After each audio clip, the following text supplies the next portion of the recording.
Okay, hello everybody, and hello to the world who might watch this later. This is our second production here at Self-Isolation Shakespeare. This is a production of Romeo and Juliet. This is a student-run collaborative effort to try and perform all of Shakespeare's canon over Zoom, which is a video conferencing platform. Yeah, and I'm just gonna have the cast go around and introduce themselves, who they're playing, and tell us where they're from. So I'll start. My name's Connor. I'm gonna be playing Sampson and Ensemble, and I am from Salt Lake City, Utah.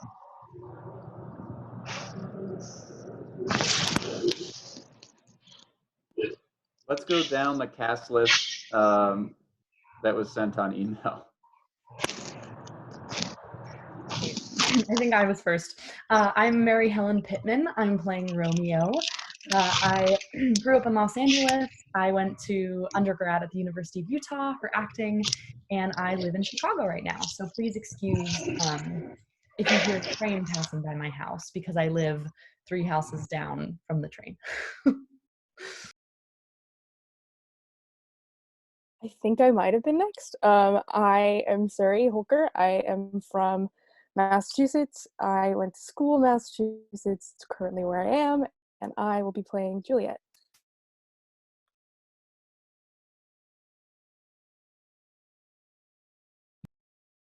Oh my gosh. Hi, I'm Micaela Morgan. I'm playing Lady Capulet. I'm from a small town in California, and I'm currently in Salt Lake City, Utah at the University of Utah studying musical theater. Hi, I'm Alex. I grew up in Holiday, Utah. I go to school in New Hampshire, but obviously not at the moment, and I'm living in Salt Lake City right now. I'm going to be playing Capulet. Hi, I'm Lexie Thomsen. I was born in Salt Lake, and I'm going to school in Salt Lake City right now. And I am in Salt Lake City right now, and I will be playing Lady Montague.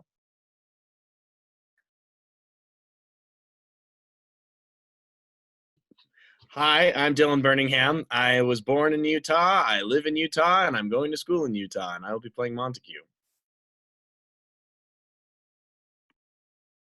Hi, my name is Nathan Allen Vaughn. I was born in Utah, and I am currently in New York City, hence the post-apocalyptic background behind me. So, yeah, and I'll be playing Mercutio. Hi, I'm Morgan Werder. I'll be playing Tybalt in Watch 3. I'm from the Bay Area. I'm currently in Utah, finishing my BFA with the University of Utah, but from home, as we all are. So, yeah, that's me. Hi. Hello. Oh, what the? Oh. Oh, sorry. I thought I'm reading the wrong cast list. No, my bad. My name is Danny. I am going to be playing Prince Escalus. I am from Orem, Utah, at the University of Utah, as a sophomore in the actor training program. Yeah. Hi, I'm Tyler Fox. I am from Arizona. I came up to Utah, and now I live here. And I'm playing Paris. Hello, everyone. I am Gavin, and I will be playing Friar Laurence, and I am from Utah, but moved to Seattle, and I will be currently reading this actually from Portland, Oregon. Hi, I'm Emily. I'm playing the nurse. I'm a Utah girl. I'm currently seeking refuge down in St. George. So I'm sending some sunshine everyone else's ways. All right. Now, hello. I'm Amona Faatau, and I'm playing Benvolio in Watch Person 2. And I am from and am currently in Magna, Utah. So, woo. Hi, I'm Jane Moyes. I'm playing Gregory in The Apothecary. I grew up in Park City, Utah, and I'm coming to you from there now in my doomsday bunker. Hi, my name is Zac Thorn. I'm going to be playing Balthazar. I'm a freshman at the University of Utah and currently in Salt Lake. Hey guys, I'm Tristan. I was born in Salt Lake. I'm going to the University of Utah and I am reading this from Salt Lake. This is going to be fun. Hi, I'm Liam Johnson. I'm from Los Angeles. I'm here in Salt Lake studying in the actor training program, and I will be reading chorus and stage directions. And I'm Jessica Graham, coming from Salt Lake City, and any of the characters that are in this that weren't said will be me.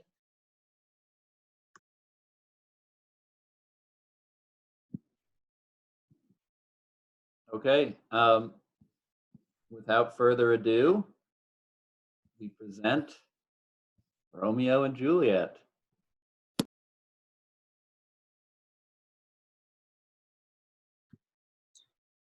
Act 1, Prologue. Two households, both alike in dignity. In fair Verona, where we lay our scene, from ancient grudge break to new mutiny, where civil blood makes civil hands unclean. From forth the fatal loins of these two foes, a pair of star-crossed lovers take their life, whose misadventured piteous overthrows do with their death bury their parents' strife. The fearful passage of their death-marked love, and the continuance of their parents' rage, which but their children's end not could remove, is now the 2 hours' traffic of our stage, the which if you with patient ears attend, what here shall miss, our toil shall strive to mend. Scene 1, Verona, a public place. Enter Sampson and Gregory of the house of Capulet, armed with swords and bucklers. Gregory, on my word, will not carry coals. No, for then we should be coilers. I mean, and we be in collar, will draw. Aye, while you live, draw your neck out the collar. I strike quickly, being moved. But thou art not quickly moved to strike. A dog of the house of Montague moves me. To move is to stir, and to be valiant is to stand therefore. If thou art moved, thou runnest away. A dog of that house shall move me to stand. Draw thy tool. Here comes two of the house of Montagues. My naked weapon is out. Quarrel. I will back thee. How? Turn thy back and run? Fear me not. No, marry, I fear thee. Let us take the law of our sides. Let them begin. I will frown as I pass by, and let them make it as they list. Nay, as they dare. I will bite my thumb at them, which is a disgrace to them if they bear it. Do you bite your thumb at us, sir? I do bite my thumb, sir. Do you bite your thumb at us, sir? Law on our side, if I say aye. No. No, sir. I do not bite my thumb at you, sir. But I do bite my thumb, sir. Do you quarrel, sir? Quarrel, sir, no. If you do, sir, I am for you. I serve as good a man as you. No, better. Well, sir. Say better. Come here, one of my master's kinsmen. Yes, better, sir. You lie. Draw if you be men. Gregory, remember thy swashing blow. They fight. Enter Benvolio.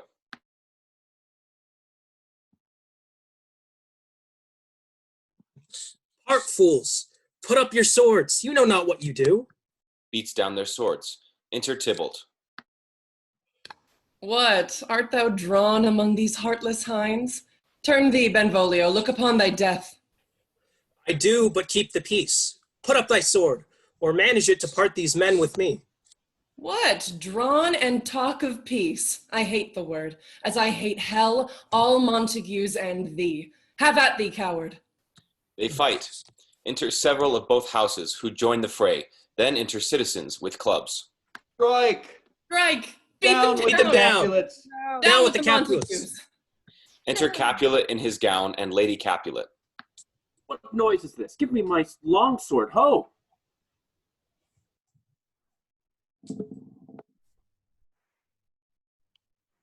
My sword, I say, old Montague has come and flourishes with his blade in spite of me. Enter Montague and Lady Montague. Thou villain Capulet! Hold me not! Let me go! Thou shalt not stir a foot to seek a foe. Enter Prince with attendants.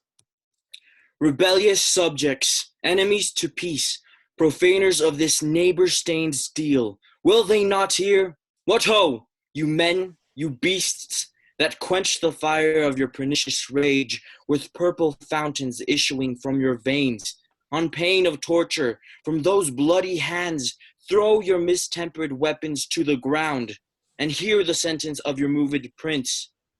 3 civil brawls, bred of an airy word, by thee, old Capulet, and Montague, have thrice disturbed the quiet of our streets, and made Verona's ancient citizens, cast by their grey beseeming ornaments, to wield old partisans, in hands as old, cankered with peace, to part your cankered hate. If ever you disturb our streets again, your lives shall pay the forfeits of the peace. For this time all the rest depart away. You, Capulet, shall go along with me, and, Montague, come you this afternoon, to know our further pleasure in this case, to old Freetown, our common judgment place. Once more, on pain of death, all men depart. Exit all but Montague, Lady Montague, and Benvolio. Who set this ancient quarrel new approach?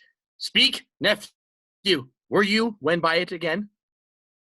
Here were the servants of your adversary, and yours, close fighting ere I did approach. I drew to part them. In the instant came the fiery Tybalt, with his sword prepared, which, as he breathed defiance to my ears, he swung about his head and cut the winds, who nothing hurt withal hissed him in scorn. While we were interchanging thrusts and blows, came more and fought on part and part, till the prince came, who parted either part. Oh, where is Romeo? Saw you him today? Right glad I am he was not at this fray. Madam, an hour before the worshipped sun peered forth the golden window of the east, a troubled mind drave me to walk abroad, where, underneath the grove of sycamore that westward rooteth from the city side, so early walking did I see your son. Towards him I made, but he was ware of me, and stole into the covert of the wood. I, measuring his affections by my own, that most are busied when they're most alone. Pursued my humor, not pursuing his, and gladly shunned who gladly fled from me. Many a morning hath he there been seen, with tears augmenting the fresh morning dew, adding to clouds, more clouds with his deep sighs. But also soon as the all-cheering sun should in the furthest east begin to draw the shady curtains from the aurora's bed, away from the light steals home my heavy son, and private in his chamber pens himself, shuts up his windows, locks fair daylight out, and makes himself an artificial night. Black and portentous must this humor prove, unless good counsel may the cause remove. My noble uncle, do you know the cause? I neither know nor can learn of him. Have you importuned him by any means? Both by myself and many other friends. But he, his own affections, counselor, is to himself. I will not say how true, but to himself so secret and so close, so far from sounding and discovery, as is the bud bit with an envious worm, ere he can spread his sweet leaves to the air, or dedicate his beauty to the sun. Could we but learn from whence his sorrows grow, we would as willingly give cure as no. Enter Romeo. See where he comes. So please you, step aside. I'll know his grievance, or be much denied. I would thou wert so happy by thy stay, to hear true shrift. Come, madam, let's away. Exit Montague and Lady Montague. Good morrow, cousin. Is the day so young? But news struck 9. Ay me, sad hours seem long. Was that my father that went hence so fast? It was. What sadness lengthens Romeo's hours? Not having that which having makes them short. In love? Out. Of love? Out of her favor where I am in love. Alas, that love, so gentle in his view, should be so tyrannous and rough in proof. Alas, that love, whose view is muffled still, should without eyes see pathways to his will. Where shall we dine? Oh me, what fray was here? Yet tell me not, for I have heard it all. Here's much to do with hate, but more with love. Why then, oh brawling love, oh loving hate, oh anything of nothing first create. Oh heavy lightness, serious vanity, misshapen chaos of well-seeming forms, feather of lead, brick smoke, cold fire, sick health, still waking sleep, that is not what it is. This love feel I, that feel no love in this. Dost thou not laugh? No, 'cause I rather weep. Good heart, at what? At thy good heart's oppression. Why, such is love's transgression. Griefs of mine own lie heavy in my breast, which thou wilt propagate to have it pressed. With more of thine, this love that thou hast shown, doth add more grief to too much of mine own. Love is a smoke raised with the fumes of sighs, being purged a fire, sparkling in lovers' eyes, being vexed a sea, nourished with lovers' tears. What is it else? A madness, most discreet, a choking gall, and a preserving sweet. Farewell, my coz. Soft, I will go along. And if you leave me so, you do me wrong. Tut, I have lost myself, I am not here. This is not Romeo, he's somewhere else. Tell me in sadness, who is that you love? What, shall I groan and tell thee? Groan? Why no, but sadly tell me who. Bid a sick man in sadness make his will. Ah, word ill urged to one that is so ill. In sadness, cousin, I do love a woman. I aim so near when I suppose you love. A right good mark, man, and she's fair, I love. A right fair mark, fair cuz, is soonest hit. Well, in that hit you miss, she'll not be hit. With Cupid's arrow, she hath Dian's wit. And in strong proof of chastity well armed, from love's weak childish bow she lives unharmed. She will not stay the siege of loving terms, nor bid the encounter of assailing eyes, nor open her lap to saints seducing gold. Oh, she is rich in beauty, only poor, that when she dies, with beauty dies her store. Then she hath sworn that she will still live chaste? She hath, and in that sparing makes huge waste, for beauty starved with perseverity, cuts beauty on austerity. She is too fair, too wise, wisely too fair, to merit bliss by making me despair. She hath forsworn to love, and in that vow do I live dead that live to tell it now. Be ruled by me. Forget to think of her. Oh, teach me how I should forget to think. By giving liberty unto thine eyes. Examine other beauties. Is the way to call her exquisite in questions more. These happy masks that kiss fair ladies' brows, being black, put us in mind, they hide the fair. He that is struck and blind cannot forget the precious treasure of his eyesight lost. Show me a mistress that is passing fair. What doth her beauty serve as a note, where I may read who passed that passing fair? Farewell, thou canst not teach me to forget. I'll pay that doctrine, or else die in debt. Exit all. Scene 2, a street. Enter Capulet, Paris, and servant. But Montague is bound as well as I, in penalty alike, and 'tis not hard, I think, for men so old as we to keep the peace.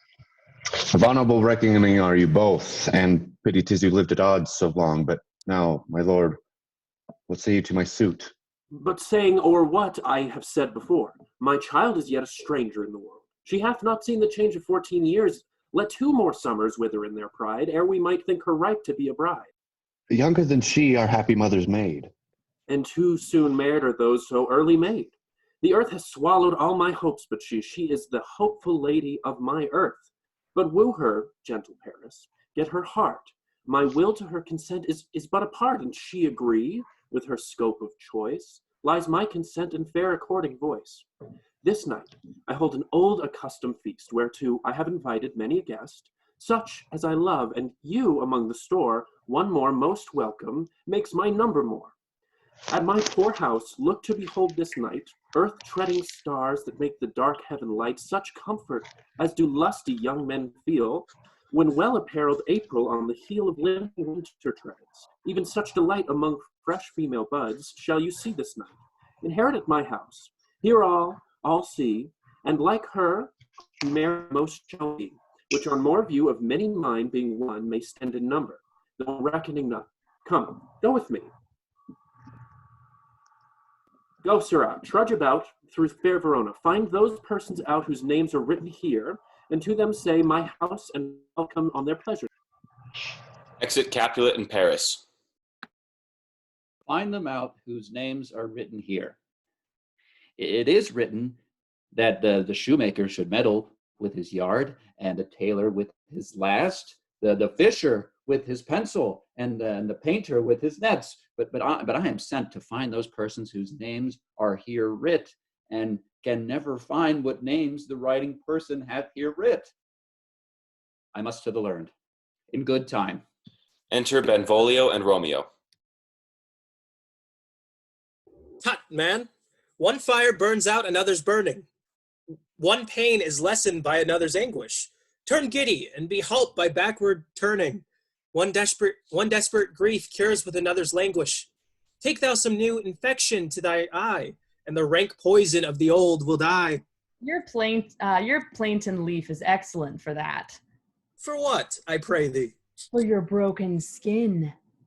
Why, Romeo, art thou mad? Not mad, but bound more than a madman is.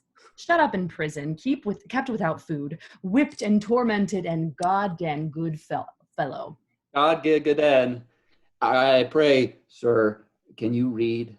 Aye, mine own fortune is my misery. Perhaps you have learned it without book, but I pray, can you read anything you see? Aye, if I know the letters and the language. Ye say honestly, rust you merry. Nay, fellow, I can read. Signor Martino and his wife and daughters, County Anselm and his beauteous sisters, the lady widow of Vitravio, Signor Placentio and his lovely nieces, Mercutio and his brother Valentine, mine uncle Capulet, his wife and daughters, my fair niece Rosalind, Livia, Signor Valentino and his cousin Tybalt, Lucio and the lively Helena. A fair assembly. Whither should they come? Up. Whither? To supper, to our house. Whose house? My master's. Indeed, I should have asked you that before. Now I'll tell you without asking. Master is the great rich Capulet. And if you be not of the house of the Montagues, I pray, come and crush a cup of wine. Rest you merry.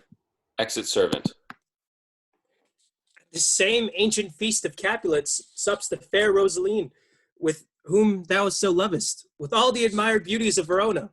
Go thither, and, with unattained eye, compare her face with some that I shall show, and I will make thee think thy swan a crow.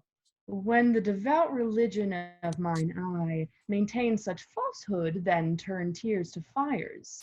And these, who often drowned could never die, transparent heterics be burnt for liars. One fairer than my love, the all-seeing sun, ne'er saw her match since first the world begun.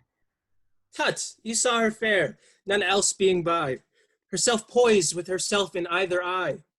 But in that crystal scales let there be weighed your lady's love against some other maid, that I will show you shining at this feast, and she shall scant show well that now shows best. I'll go along, no such sight to be shown, but to rejoice in splendor of mine own. Exit all. Scene 3, a room in Capulet's house. Enter Lady Capulet and nurse. Nurse, where's my daughter? Call her forth to me. Now, by my maidenhead, at 12-year-old, I bade her come. What lamb? What ladybird? God forbid, where's this girl? What Juliet? Enter Juliet. How now, who calls? Your mother! Madam, I'm here. What is your will? This is the matter. Nurse, give leave a while. We must talk in secret. Nurse, come back again. I've remembered me. Thou's hear our counsel. Thou knowest my daughter of a pretty age. Faith, I can tell her age unto an hour. She's not 14. I'll lay 14 of my teeth, and yet, to my teeth be it spoken, I have but 4. She is not 14. How long is it now to Lammastide? A fortnight and odd days. Even or odd of all days in the year, come Lammas Eve at night, she shall be 14. Susan and she, oh, God rest all Christian souls, were of an age.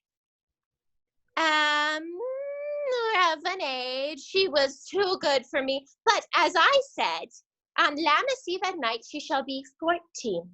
And then she, Mary, I remember it well, 'tis since the earthquake now 11 years, and she was weaned, I never shall forget it, of all the days of the year upon that day. For I had then laid wormwood to my duck, sitting in the sun under the dove house wall. My lord and you were then in Mantua. Nay, I do bear a brain. But as I said, when it did taste the wormwood on the nipple of my dug and felt it bitter, pretty fool, to see it tetchy and fall out with the dug, she quoth the dove house, 'twas no need, I trow, to bid me trudge. And since that time it is 11 years. For then she could stand alone, nay, by the rood, she could have run and waddled all about, for even the day before she broke her brow. And then my husband, God be with his soul, was a merry man, took up the child. Yea, quoth he, dost thou fall upon thy face? Thou wilt fall backward when thou hast more wit, wilt thou not, Jule? And by my holy dame, the pretty wretch left crying and said,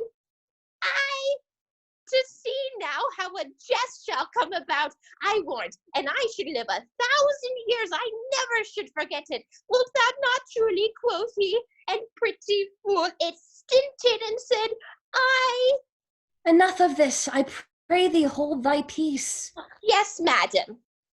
Yet I cannot choose but laugh, to think it should be crying and saying, and yet I warrant it had upon its brow a bump as big as a young cockerel stone, a parlous knock, and it cried bitterly, Ye, quoth my husband, fall'st upon thy face, thou wilt fall backward when thou comest to age. Wilt thou not, Julie? It stinted and said, And stint thou too, I pray thee, nurse, say I.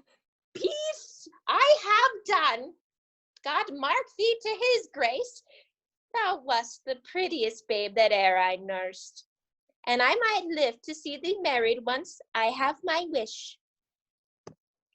Mary, that Mary is the very theme I came to talk of. Tell me, my daughter Juliet, how stands your disposition to be married? It is an honor that I dream not of. An honor? Were not I thine only nurse, I would say thou hadst sucked wisdom from thy teat. Well, think of marriage now, younger than you. Here in Verona, ladies of esteem are made already mothers. By my count, I was your mother much upon these years that you are now a maid. Thus then in brief, the valiant Paris seeks you for his love. A man, young lady, such a man of as all the world, why, he's a man of wax. Verona's summer hath not such a flower. Nay, he's a flower, in faith, a very flower. What say you? Can you love the gentleman? This night you shall behold him at our feast, read o'er the volume of young Paris's face, and find delight writ there with beauty's pen. Examine every married lineament, and see how one another leads content, and what obscured in this fair volume lies, find written in the margin of his eyes. This precious book of love, this unbound lover, to beautify him only lacks a cover. The fish lives in the sea, and 'tis much pride, For fair without the fair within to hide. That book in many's eyes doth share the glory, that in gold clasps lock the golden story. So shall you share all that he doth possess, by having him making yourself no less. No less? Nay, bigger. Women grew by men. Speak briefly. Can you like of Paris's love? I'll look to like if looking liking move. But no more deep will I endart mine eye than your consent that gives strength to make it fly. Enter a servant. Madam, the guests are come, supper's served up, you are called, my young lady asked for, the nurse cursed in the pantry and everything in extremity. I must hence to wait, I beseech you. Follow straight. We follow thee. Juliet, the county stays. Go, girls, seek happy nights to happy days. Exit all. Scene 4, a street. Enter Romeo, Mercutio, Benvolio, with 5 or 6 maskers, torchbearers, and others. What, shall this speech be spoke for our excuse, or shall we on without apology? The date is out of such prolixity. We'll have no Cupid hoodwinked with a scarf, bearing a Tartar's painted bow of lath, scaring the ladies like a crow-keeper, nor no without book prologue, faintly spoke after the prompter. For our entrance, but let them measure us by what they will. We'll measure them a measure, and be gone. Give me a torch, I am not for this ambling. Being but heavy, I will bear the light. Nay, gentle Romeo, we must have you dance. Not I, believe me. You have dancing shoes with nimble soles. I have a soul of lead, so stakes me to the ground, I cannot move. You are a lover.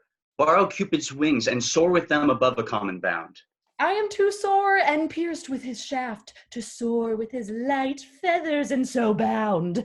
I cannot bound a pitch above dull woe. Under love's heavy burden do I sink. And to sink in it should you burden love. Too great oppression for a tender thing. Is love a tender thing? It is too rough, too rude, too boisterous, and it pricks like thorn. If love be rough with you, be rough with love. Prick love for pricking, and you beat love down. Give me a case to put my visage in, a visor for a visor. Ere I, what curious eye doth quote deformities? Here are the beetle brows shall blush for me. Come, knock and enter, and no sooner in, but every man betake him to his legs. Oh, a torch for me. Let wantons light of heart tickle the senseless rushes with their heels, for I am proverbed with a grandsire phrase. I'll be a candor holder and look on. The game was ne'er so fair, and I am done. Tut, done's the mouse, the constable's own word. If thou art done, we'll draw thee from the mire of this Sir Reverence love, wherein thou stickst up to the ears. Come, we burn daylight, ho. Nay, that's not so. I mean, sir, in delay. We waste our lights in vain, like lamps by day. Take our good meaning, for our judgment sits 5 times in the air once in our 5 wits. And we mean well in going to this mask, but 'tis no wit to go. Why, may one ask? I dreamed a dream tonight. So did I. Well, what was yours? The dreamers often lie. In bed asleep while they do dream things true. Oh, then, I see. Queen Mab hath been with you. She is the fairies' midwife, and she comes in shape no bigger than an agate stone, on the forefinger of an alderman, drawn with a team of little atomies athwart men's noses as they lie asleep. Her wagon spokes made of long spider legs, the cover of the wings of grasshoppers, the traces of smallest spider's web, the collars of moonshine's watery beams, her whip of cricket's bone, the lash of film, her wagoner, a small gray-coated gnat, not so big as a round little one, pricked from the lazy finger of a maid. Her chariot is an empty hazelnut made by the joiner squirrel or old grub, time out of the mind, the fairy coachmakers. In this she gallops night by night through lovers' brains, and then they dream of love. Or courtiers' knees that dream on curtsies straight. or lawyers' fingers who straight dream on fees, or ladies' lips who straight on kisses dream, which oft the angry mab with blisters plagues, because their breath with sweet meats tainted are. Sometimes she gallops over a courtier's face, and then he dreams of smelling out a suit. And sometimes she comes with a tithe pig's tail, tickling a parson's nose as Eliza asleep, then dreams he of another benefice. Sometimes she drive over a soldier's neck, and he dreams of cutting foreign throats, of breeches, ambascados, Spanish blades, of healths 5 fathom deep, and then anon, drums in the air, at which he starts and wakes, and being thus afraid, swears a prayer or two, and sleeps again. This is at that very mab that pats the manes of horses in the night, and bakes the elf locks in foul sluttish hairs, which once untangled, much misfortune bodes.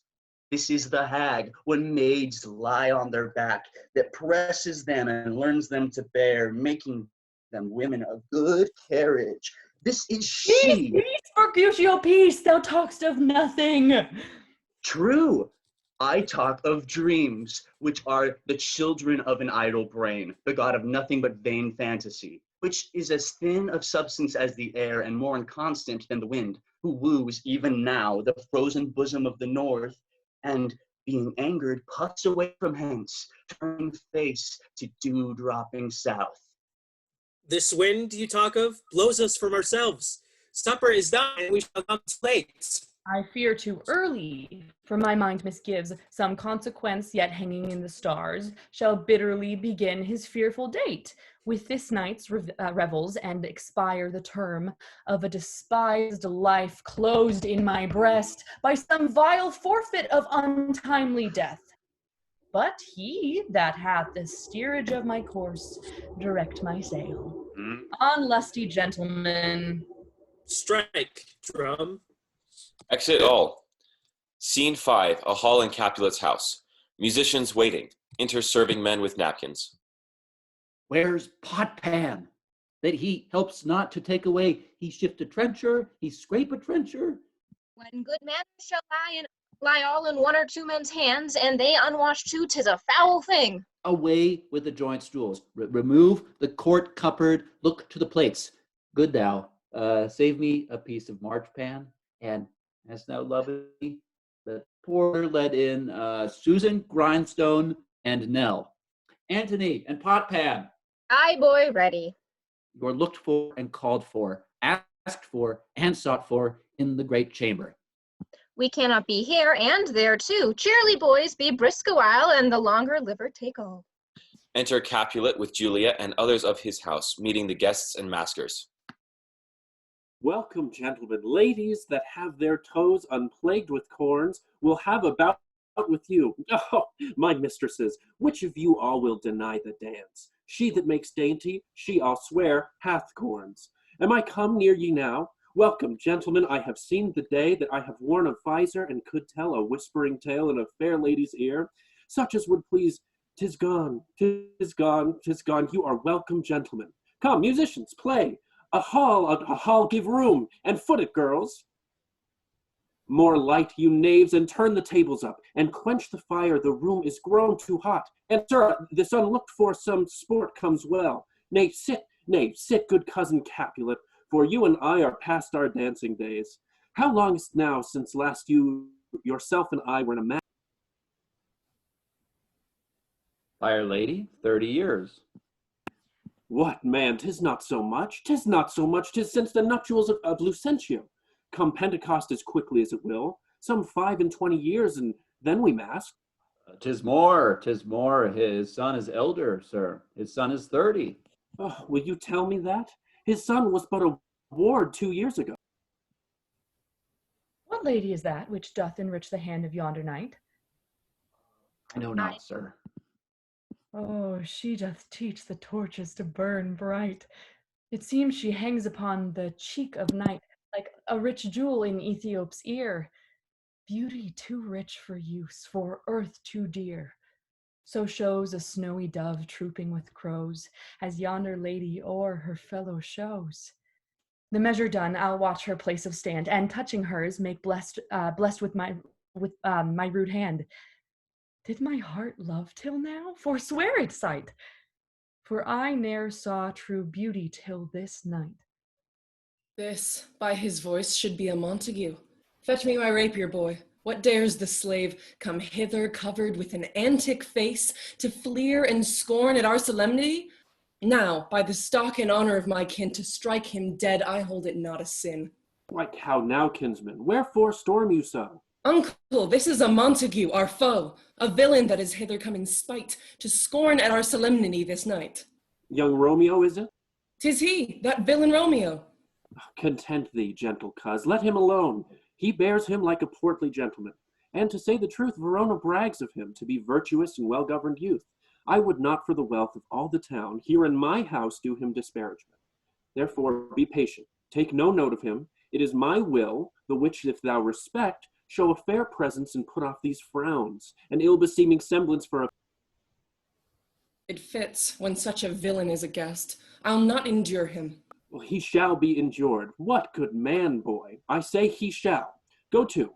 Am I the master here, or you? Go to, you'll not endure him? God shall mend my soul. You'll make a mutiny among my guests. You'll set cock-a-hoop. You'll be the man. Why, uncle, 'tis a shame. Oh, go to, go to. You are a saucy boy. It's so, indeed. This trick may chance to scathe you, I know what. You must contrary me.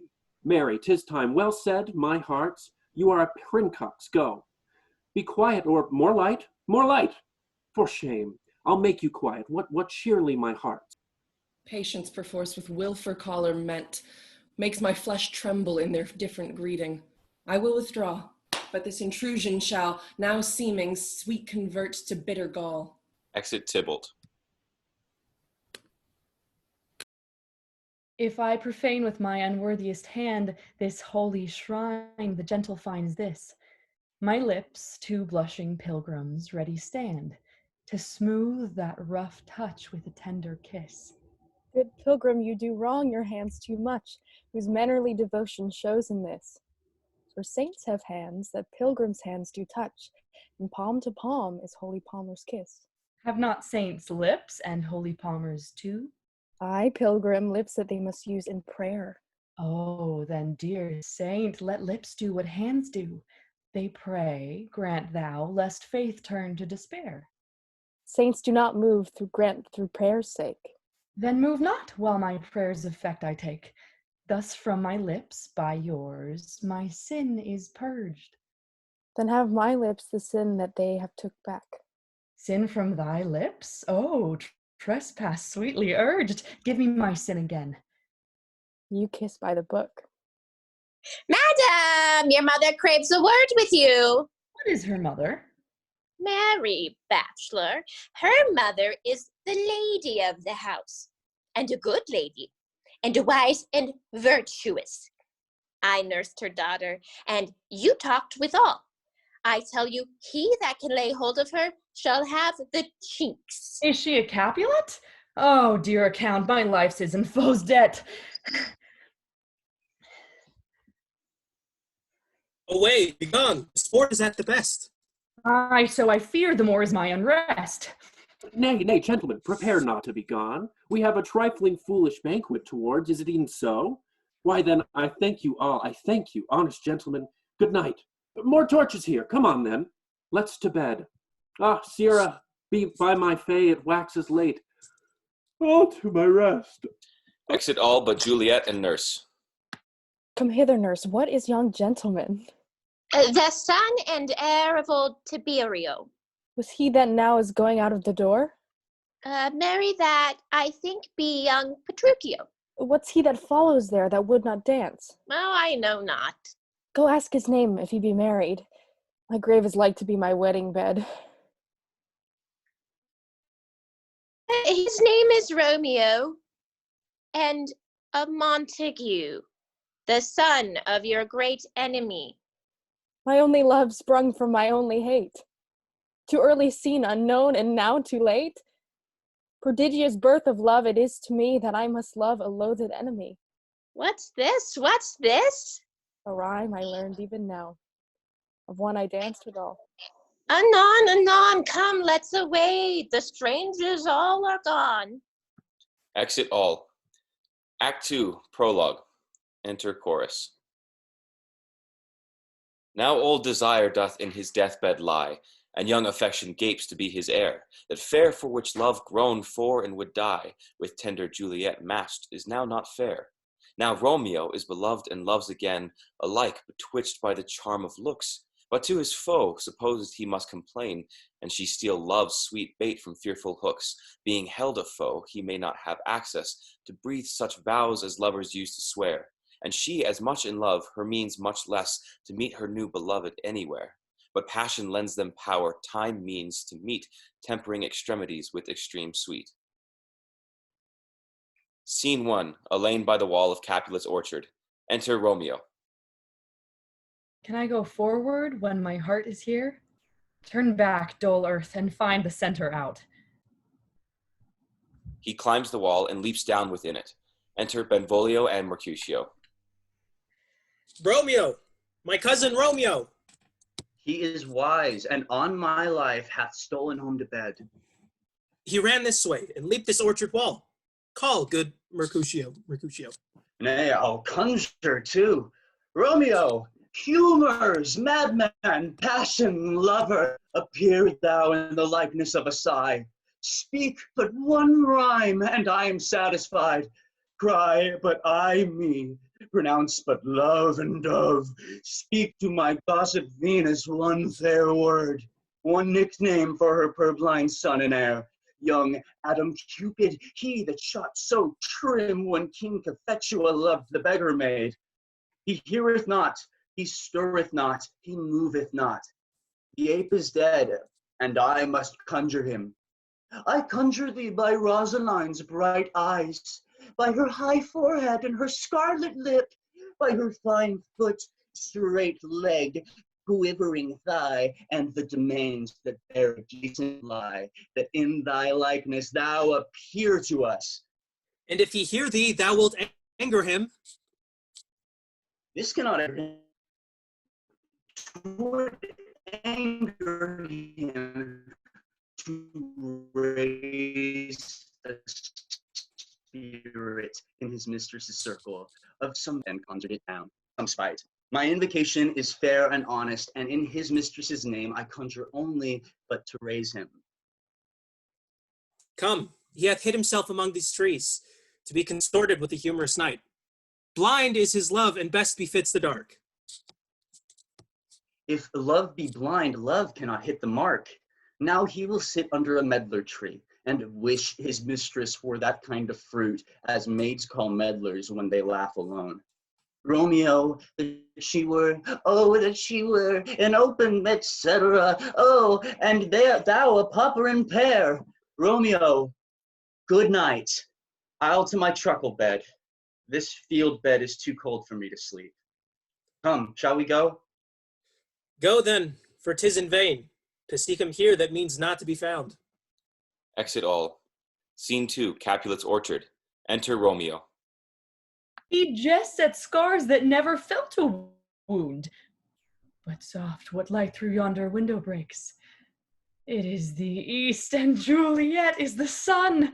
Arise, fair sun, and kill the envious moon, who is already sick and pale with grief, that thou, her maid, art far more fair than she. Be not her maid, since she is envious. Her vestal livery is but sick and green, and none but fools do wear it. Cast it off! It is my lady, oh, it is my love. Oh, that she knew she were. She speaks, yet she says nothing. What of that? Her eye discourses. I will answer it. I am too bold. 'Tis not to me she speaks. Two of the fairest stars in all the heaven, having some business, do entreat her eyes to twinkle in their spheres till they return. What if her eyes were there, they in her head? The brightness of her cheek would shame those stars. At daylight doth a lamp. Her eyes in heaven would through the airy regions stream so bright that birds would sing and think it were not night. See how she leans her cheek upon her hand. Oh, that I were a glove upon that hand, that I might touch that cheek. Ay me. He speaks! Oh, speak again, bright angel, for thou art as glorious to this night, being o'er my head, as is a winged messenger of heaven. Unto the white upturned wondering eyes of mortals that fall back to gaze on him, when he bestrides the lazy pacing clouds, and sails upon the bosom of the air. Oh, Romeo, Romeo! Wherefore art thou Romeo? Deny thy father, and refuse thy name. Or if thou wilt not, be but sworn my love, and I'll no longer be a Capulet. Shall I hear more, or shall I speak at this? 'Tis but thy name that is my enemy. Thou art thyself, though, not a Montague. What is Montague? It is not hand, nor foot, nor arm, nor face, nor any other part belonging to a man. Oh, be some other name! What's in a name? That which we call a rose by any other name would smell as sweet. So Romeo would, were he not Romeo called. For dear perfection which he owes without that title. Romeo doth thy name, and for that name which is no part of thee, take all myself. I take thee at the word. Call me but love, and I'll be new baptized. Henceforth I never will be Romeo. What man art thou that thou bescreened in night so stumblest from my counsel? By a name I know not how to tell thee who I am. My name, dear saint, is hateful to thee, to myself, because it is an enemy to thee. Had I it written, I would tear the word. My ears have not yet drunk 100 words of that tongue's utterance, yet I know the sound. Art thou not Romeo and a Montague? Neither, fair saint, if either thee dislike. How camest thou hither? Tell me, and wherefore? The orchard walls are high and hard to climb, and place death, considering who thou art, if any of my kinsmen find thee here. With love's light wings did I o'erperch these walls. For stony limits cannot hold love out, and what love can do that dares love attempt, therefore thy kinsmen are no let to me. If they do see thee, they will murder thee. Alack, there lies more peril in thine eyes than 20 of their swords. Look thou but sweet, and I am proof against thy enmity. I would not for the world they saw thee here. I have night's cloak to hide me from their sight, and but thou love me, let them find me here. My life were better ended by their hate than death prorogued wanting of thy love. By whose directions foundst thou out this place? By love, who first did prompt me to inquire. He lent me counsel, and I lent him eyes. I am no pilot, yet worth thou as far as that vast shore washed with the farthest sea. I would adventure for such merchandise. Thou knowest the mask of night is on my face, else would a maiden blush bepaint my cheek. For that which thou hast heard me speak tonight, fain would I dwell on form, fain deny what I have spoke. But farewell compliment. Dost thou love me? I know thou wilt say aye, and I will take thy word, yet if thou swearest, thou mayst prove false. At lovers' perjuries, then say Jove laughs. Oh, gentle Romeo, if thou dost love, pronounce it faithfully. Or if thou thinkst I am too quickly won, I'll frown and be perverse and say thee nay. So wilt thou woo, but else not for the world. In truth, fair Montague, I am too fond, and therefore thou mayst think my behaviour light. But trust me, gentleman, I'll prove more true than those that have more cunning to be strange. I should have been more strange, I must confess. But thou overheardst ere I was ware my true love's passion. Therefore pardon me, and not impute this yielding to light love, which the dark night hath so discovered. Lady, by yonder blessed moon I swear, that tips with silver all these fruit tree tops. I swear not by the moon, the inconstant moon, that monthly changes in her circled orb, lest that thy love prove likewise variable. What shall I swear by? Do not swear at all. Or if thou wilt, swear by thy gracious self. which is the god of my idolatry. And I'll believe thee. If my heart's dear love. Well, do not swear, although I joy in thee. I have no joy of this contract tonight. It is too rash, too unadvised, too sudden, too like the lightning, which doth cease to be ere one can say it lightens. Sweet good night. This bud of love by summer's ripening breath may prove a beauteous flower when next we meet. Good night, is sweet repose and rest. Come to thy heart as that within my breast. Oh, wilt thou leave me so unsatisfied? Which satisfaction canst thou have tonight? The exchange of thy love's faithful vow for mine. I gave thee mine before thou didst request it, and yet I would it were to give again. Wouldst thou withdraw it? For what purpose, love? But to be frank, give it thee again. And yet I wish but for the thing I have. My bounty is as boundless as the sea, my love as deep. The more I give to thee, the more I have, for both are infinite. I hear some noise within, dear love, adieu. Anon, good nurse. Sweet Montague, be true. Stay but a little, and I will come again. Exit Juliet. Oh, blessed, blessed night, I am afeard. Being in night, all this is but a dream, too flattering sweet to be substantial. 3 words, dear Romeo, and good night indeed. Of that thy bent of love be honorable, thy purpose marriage, send me word tomorrow. By one that I'll pursue to come, ere in what time I will perform the right. And all my fortunes at thy foot I'll lie, and follow thee, my lord, throughout the world. Madam! Aye, coming on! But if I'm not well, I do beseech thee. Madam! By and by I come. To cease thy suit and leave me to my grief, tomorrow will I send. So thrive my soul. 1,000 times good night. 1,000 times the worse to want thy love. Love goes toward love as schoolboys from their books, but love from love toward school with heavy looks.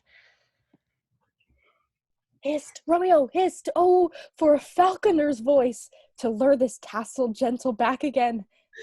Bondage is hoarse and may not speak loud, else would I tear the cave where echo lies, and make her airy tongue more hoarse than mine, with repetition of my Romeo's name. It is my soul that calls upon my name. How silver sweet sound lovers' tongues by night, like softest music attending ears. Romeo! My dear? At what clock tomorrow shall I send to thee? At the hour of 9. I will not fail. 'Tis 20 years till then. I have forgot why I did call thee back.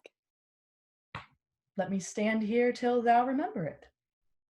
I shall forget to have thee still stand there, remembering how I love thy company. And I'll still stay to have thee still forget, forgetting any other home but this. 'Tis almost morning, I would have thee gone, and yet no further than a wanton's bird, who lets it hop a little from her hand, like a poor prisoner in his twisted gyves, and with a silk thread plucks it back again, so loving jealousy of his liberty. I would I were that bird. Sweet, so would I. Yet I should kill thee with much cherishing. Good night, good night. Parting is such sweet sorrow, that I shall say good night till it be morrow. Exit Juliet. Sleep dwell upon mine eyes, peace in thy breast. Would I were sleep and peace, so sweet to rest. Hence will I to my ghostly father sell, his help to crave, and my dear hap to tell. Exit Romeo. Scene 3, Friar Laurence's cell. Enter Friar Laurence with a basket. The gray-eyed morn smiles on the frowning night, checkering the eastern clouds with streaks of light, and flecked darkness like a drunkard reels, from forth day's path and Titan's fiery wheels. Now, ere the sun advance his burning eye, the day to cheer and night's dank dew to dry, I must fill up this osier cage of ours with baleful weeds and precious juiced flowers. The earth that's nature mother is her tomb. What is her bearing grave that is her womb? And from her womb children of divers kind were sucking on her natural bosom find, many for virtues excellent, none but for some, and yet all different. Oh, mickle is the powerful grace that lies in herbs, plants, and stones, and their true qualities. For naught so vile on that earth doth live, but to the earth some special good doth give, nor aught so good but strained from that fair use revolts from true birth, stumbling on abuse. Virtue itself turns vice, being misapplied, and vice sometimes by action dignified. Within the infant rind of this small flower, poison hath residence, and medicine power. For this being smelt with that part cheers each part, being tasted slays all senses with the heart. Two such opposed kings encamp them still, in man as well as herbs, grace and rude will. And where the worser is predominant, full soon the canker death eats up that plant. Enter Romeo. Good morrow, father! Benedict! What early tongue so sweet saluteth me? Young son, it argues a distempered head so soon to bid a good morrow to thy bed. Care keeps his watch in every old man's eye. Where care lodges, sleep will never lie, but where unbruised youth with unstuffed brain doth couch his limbs, there the golden sleep doth reign. Therefore thy earliness doth me assure thou art roused by some distemperature. Or if not so, then here I hit it. Our Romeo hath not been in bed tonight. Last is true, the sweeter rectified. God pardon sin. Wast thou with Rosalind? With Rosalind, my ghostly father? No! I have forgot that name, and that name's woe. That's good, my son. What's that? I'll tell thee, ere thou ask at me again. I have been feasting with mine enemy, where on a sudden one hath wounded me. That's by me wounded. Both are remedies. Within thy help and holy physic lie. I bear no hatred, blessed man, for lo, my intercession likewise steads my foe. Be plain, good son, and homely in thy drift. Riddling confession finds but riddling shrift. Then plainly know my heart's dear love is set on the fair daughter of rich Capulet. As mine on hers, so hers is set on mine, and all combined, save what thou must combine, by holy marriage. When and where and how we met, we wooed and made exchange of vow. I'll tell thee as we pass, but this I pray, that thou consent to marry us today. Holy Saint Francis, what a change is here! Is Rosalind, whom thou didst love so dear, so soon forsaken? Young men's love then lies not truly in their hearts, but in their eyes. Jesu Maria! What a deal of brine hath washed thy sallow cheeks for Rosaline! How much salt water thrown away in waste, to season love, that it does not taste. The sun not yet sighs, from heaven clears, thy old groans ring yet in my ancient ears. Lo, here upon thy cheek the stain doth sit of an old tear that is not yet washed off. If e'er thou wast thyself, and these woes thine, thou and these woes were all for Rosaline. But art thou changed? Pronounce this sentence then. Women may fall where there's no strength in men. Thou chidst me oft for loving Rosaline, For doting, not loving, pupil mine. and badst me bury love. Not in a grave, to lay one in, another out to have. I pray thee, chide not. See whom I love now. Doth grace for grace and love for love allow. The other did not so. Oh, she knew well. Thy love did read by rote, and could not spell. But, come, young weaverer, come, go with me. In one respect I'll thy assistant be. For this alliance may so happy prove to turn your household's rancor to pure love. Oh, let us hence! I stand on sudden haste. Wisely and slow, they stumble that run fast. Exit all. Scene 4, a street. Enter Benvolio and Mercutio. Where the devil should this Romeo be? Came he not home tonight? Not to his father's. I spoke with his man. Ah, that same pale-hearted wench, that Rosaline, torments him so that he sure will run mad. Tybalt, the kinsman of old Capulet, hath sent a letter to his father's house. A challenge on my life. Romeo will answer it. Any man that can write may answer a letter. Nay, he will answer the letter's master. How he dares, being dared. Alas, poor Romeo.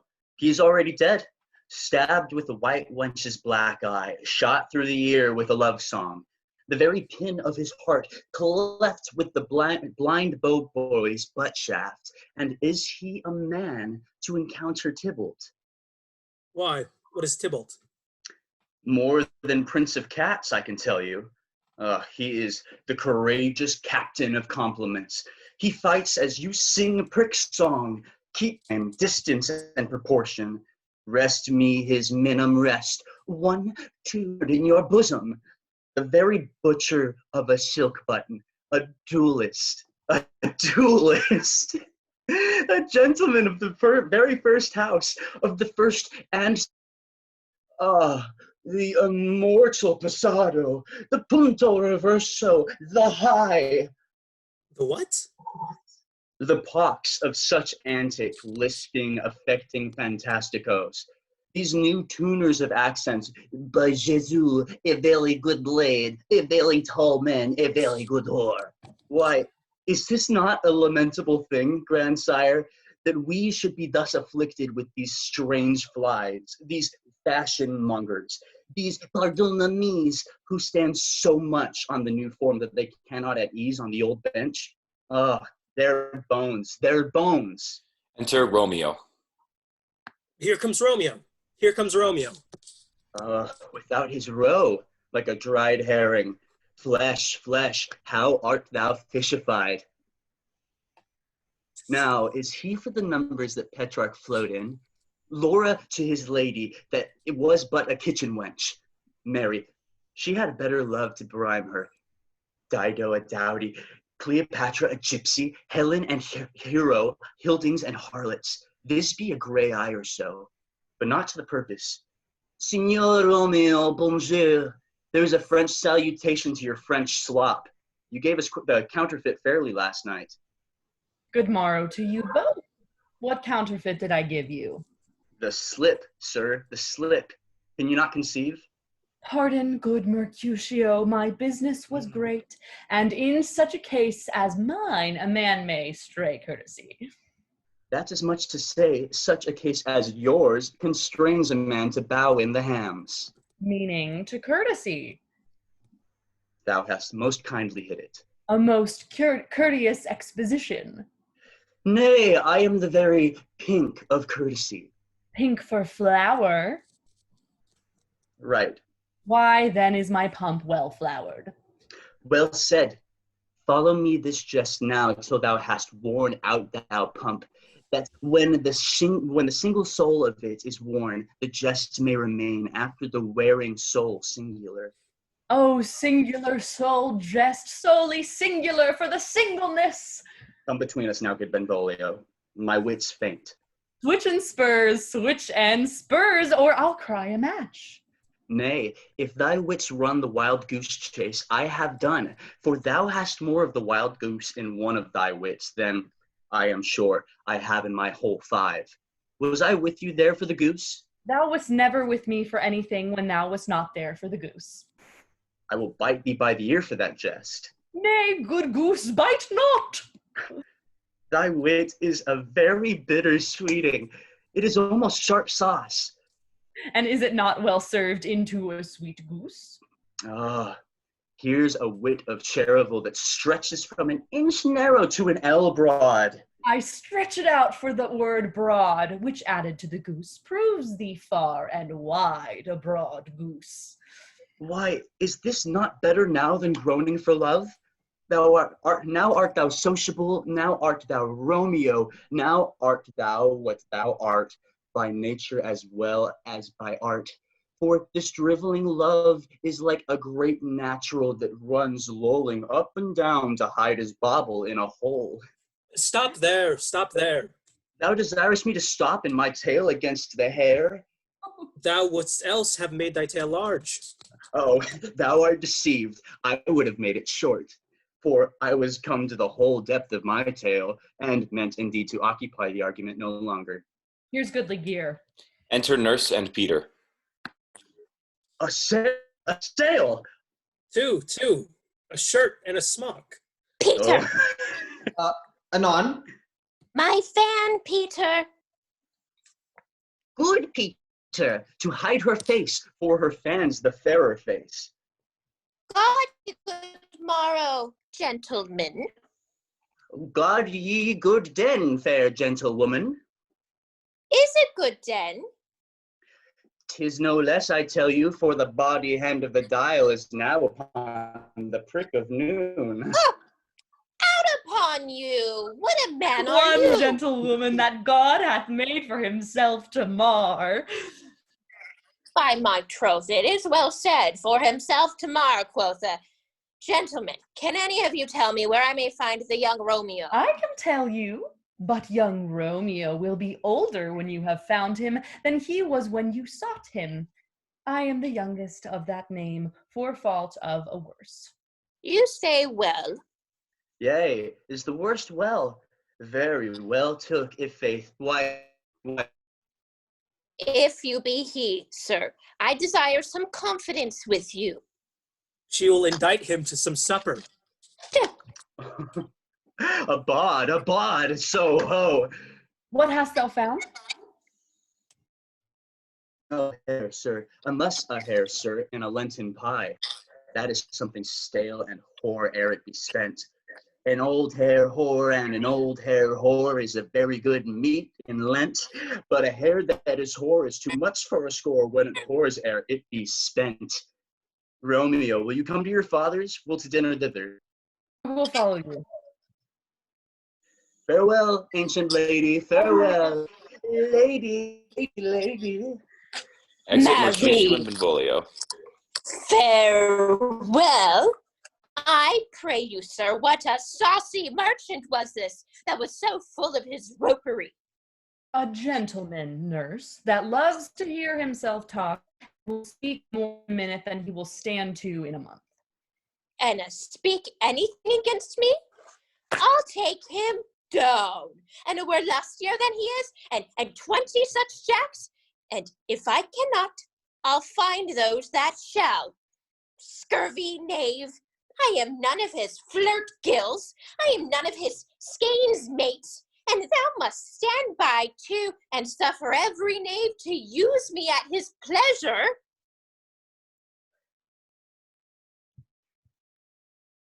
I saw no man use you a pleasure. If I had, my weapon should quickly have been out, I warrant you.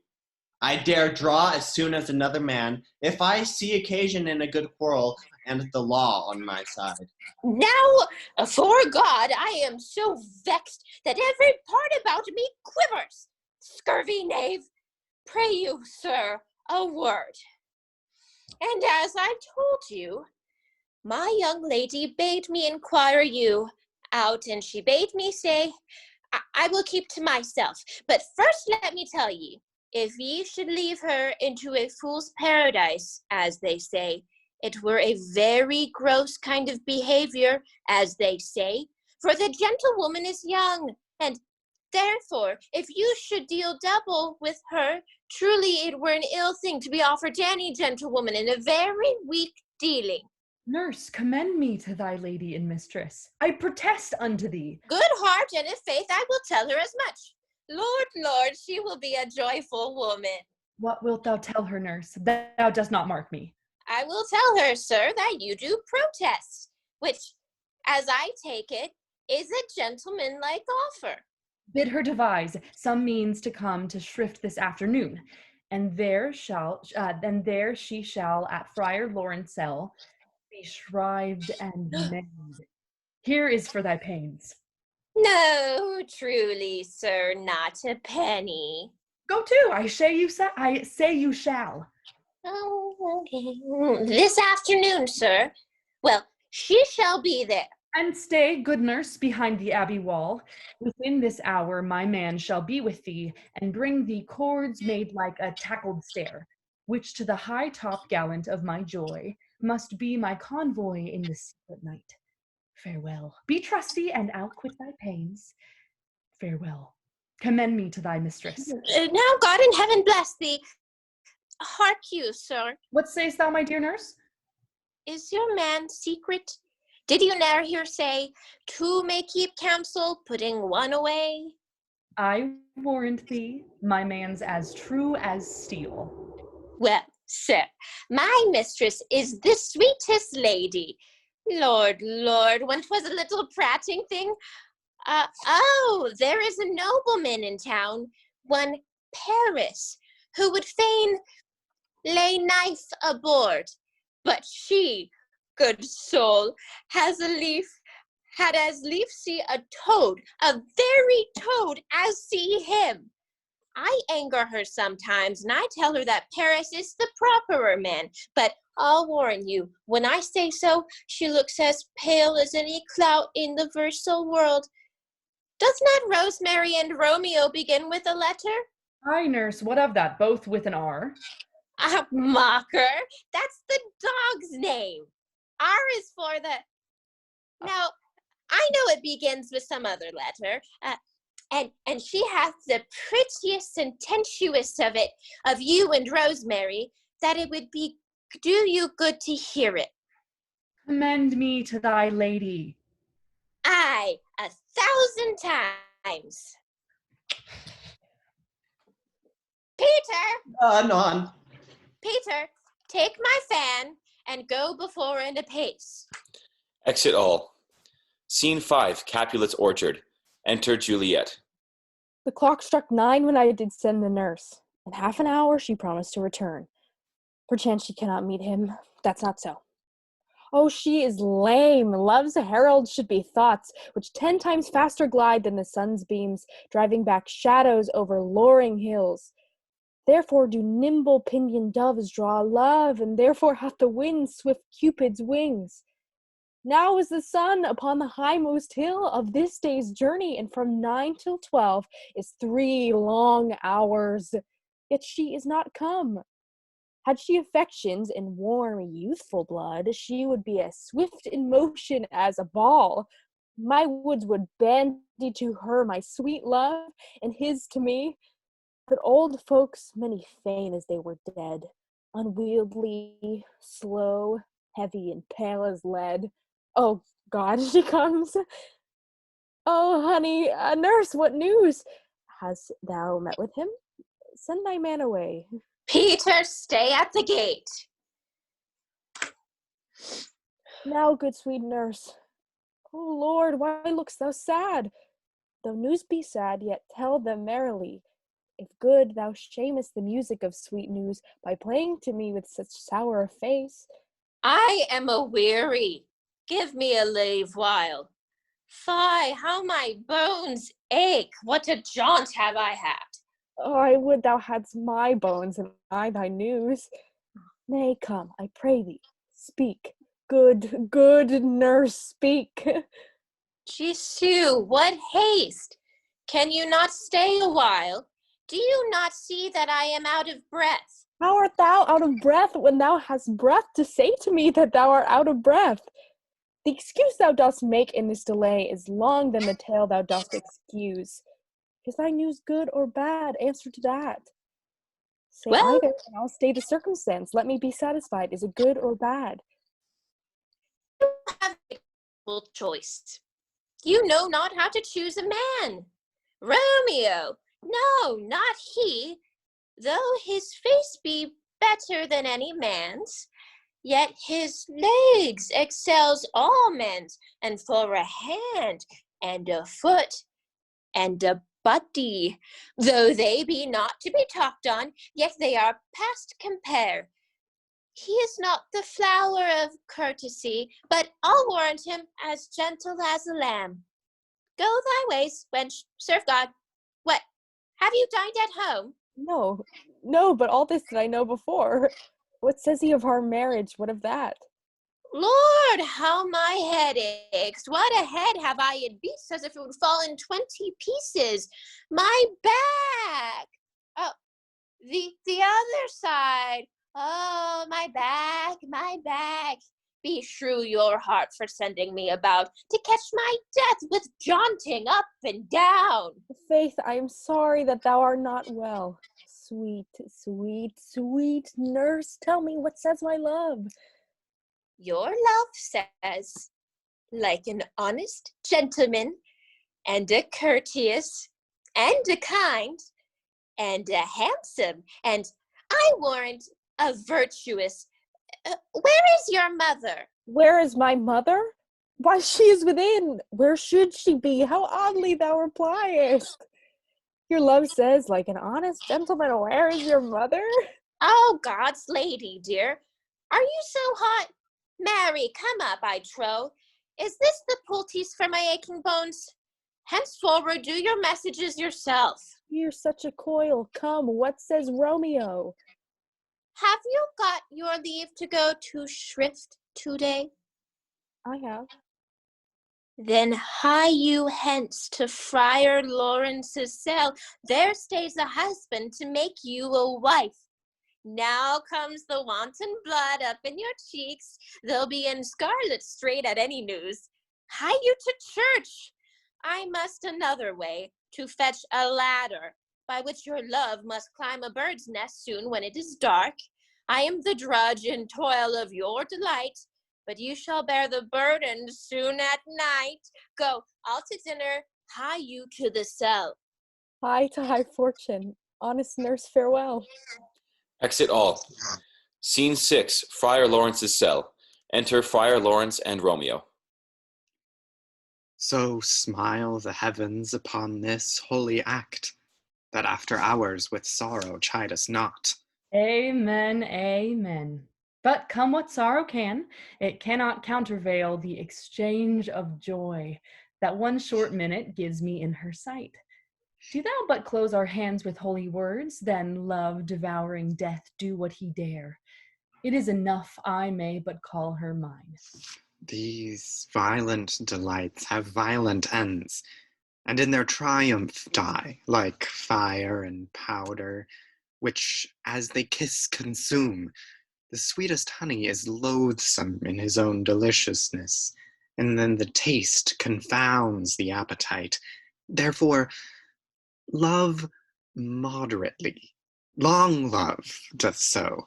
Too swift arrives as tardy as too slow. Here comes the lady. Oh, so light of foot. Will ne'er wear out the everlasting flint. A lover may bestride the gossamer that idles in the wanton summer air, and yet not fall. So light is vanity. And even to my ghostly confessor. Romeo shall thank thee, daughter, for us both. As much to him, else is his thanks too much. Ah, Juliet, if the measure of thy joy be heaped like mine, and that thy skill be more to blazon it than sweeten with it thy breath, this neighbor air, and let rich music's tongue unfold the imagined happiness that both receive in either by this dear encounter. Conceit more rich in matter than in words, brags of his substance, not of ornament. They are but beggars that can count their worth. But my true love is grown to such excess, I cannot sum up some of half my wealth. Come, come with me, and we will make short work. For, by your leaves, you shall not stay alone, till Holy Church incorporate 2 and 1. Exit all.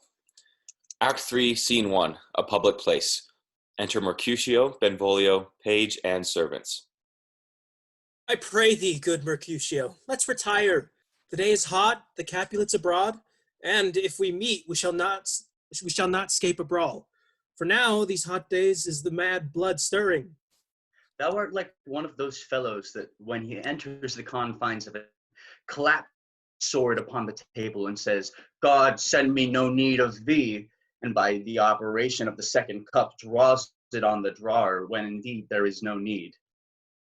Am I like such a fellow? Come, come. Thou art as hot a jack in thy mood as any in Italy, and as soon moved to be moody, and as soon moody to be moved. And what too? Nay, and there were 2 such, we should have none shortly, for one would kill the other. Thou, why, thou wilt quarrel with a man that hath a hair more or a hair less in his beard than thou hast. Thou wilt quarrel with a man for cracking nuts, having no other reason but because thou hast hazel eyes. What eye, but such an eye, would spy out such a quarrel?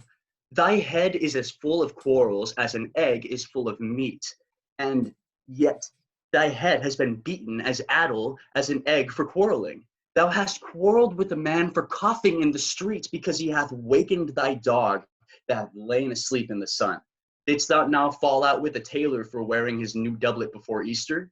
With another for tying his new shoes with old riband? And yet thou wilt tutor me from quarreling. And I were so apt to quarrel as thou art. Any man should buy the fee simple of my life for an hour and a quarter. The fee simple, simple. By my head, here come the Capulets. By my heel, I care not. Enter Tybalt and others. Follow me close, for I will speak to them. Gentlemen, good den, a word with one of you. And a word with one of us. With something. Make it a word and a blow. You shall find me apt enough to that, sir, and you will give me an occasion. Could you not take some action without giving? Mercutio, thou consortst with Romeo. Consort? What, dost thou make us minstrels? And thou make minstrels of us look to hear nothing but discourse. Here's my fiddlestick. Here's that shall make you dance. Zoons, consort. We talk here in the public haunt of men. Either withdraw unto some private place and reason coldly of your grievances, or else depart. Here all eyes gaze on us. Men's eyes were made to look, and let them gaze. I will not budge for no man's pleasure, I. Enter Romeo.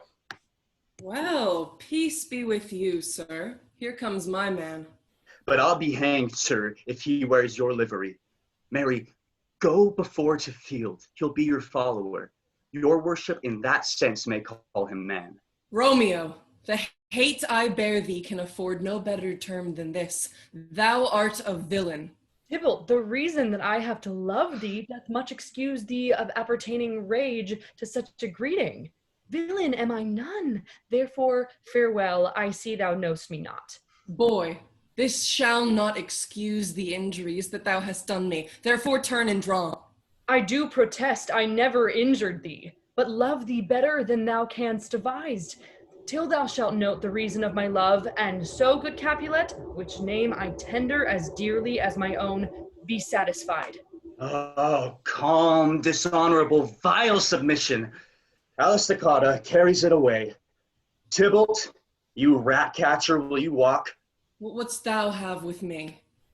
Good king of cats, nothing but one of your 9 lives, that I mean to make bold withal, and, as you shall use me hereafter, dry beat the rest of the 8. Will you pluck your sword out of his pitcher by the ears? Make haste, lest mine be about your ears ere it be out. I am for you. They draw their swords. Gentle Mercutio, put thy rapier up. Come, sir, your passado. They fight. Draw, Benvolio, beat down their weapons! Gentlemen, for shame, forbear this outrage. Tybalt, Mercutio, the prince expressly hath forbidden bandying in Verona streets. Hold, Tybalt, good Mercutio! Tybalt, under Romeo's arm, stabs Mercutio and flies with his followers. I am hurt. A plague on both your houses, I am sped. Is he gone, and hath nothing? What, art thou hurt? Aye, a scratch. Mary, 'tis enough. Where is my page? Go, villain, fetch a surgeon. Exit page. Courage, man, the hurt cannot be much. No, 'tis not so deep as a well, nor so wide as a church door, but 'tis enough. Will serve. Ask for me tomorrow, and you shall find me a grave man. I am peppered, I warrant, for this world. A plague of both your houses. Zoons, a dog, a rat, a mouse, a cat, to scratch a man to death. A braggart, a rogue, a villain that fights by the book of arithmetic. Why the devil came you between us? I was hurt under your arm. I thought all for the best. Oh, help me into some house, Benvolio, or I shall faint. A plague of both your houses. They have made worm's meat out of me. I have it, and soundly too. Your houses! Exit Mercutio and Benvolio. This gentleman, the prince's near ally, my very friend, hath got his mortal hurt. In my behalf, my reputation stained with Tybalt's slander. Tybalt, that an hour hath been my kinsman. Oh, sweet Juliet, thy beauty hath made me effeminate, and in my temper softened valor's steel. Re-enter Benvolio. Oh, Romeo, brave Mercutio's dead. That gallant spirit hath aspired the clouds, which too untimely here did scorn the earth. This day's black fate on more deaths doth depend. This but begins the woe others must end. Here comes the furious Tybalt back again. Alive in triumph, and Mercutio slain, away to heaven, respectfully lenity, and fiery-eyed fury we must conduct now. Now, Tybalt, and take the villain back again. That thou givest me for Mercutio's soul is but a little way above our heads. Staying for thine to keep him company, either thou or I, or both must go with him. Thou, wretched boy, that didst consort him here, shalt with him hence. This shall determine that. They fight. Tybalt falls. Romeo, away, begone! The citizens are up and Tybalt slain. Stand not amazed. The prince will doom thee death if thou art taken. Hence, begone, away. Oh, I am fortune's fool! Why dost thou stay? Exit Romeo. Enter citizens. Which way ran he that killed Mercutio? Tybalt, that murderer, which way ran he? There lies that Tybalt. Up, sir, go with me. I charge thee in the prince's name obey. Enter Prince, attended. Montague, Capulet, their wives, and others. Where are the vile beginners of this fray? O noble prince, I can discover all. The unlucky manage of this fatal brawl. There lies the man, slain by young Romeo, that slew thy kinsman, brave Mercutio. Tybalt, my cousin, oh my brother's child, oh prince, oh cousin, husband, oh the blood is spilt, oh my dear kinsman, prince as thou art true, for blood of ours shed blood of Montague. Oh cousin, cousin. Benvolio, who began this bloody fray? Tybalt, here slain, who Romeo's hand did slay. Romeo that spoke him fair, bade him bethink how nice the quarrel was, and urged withal your high displeasure.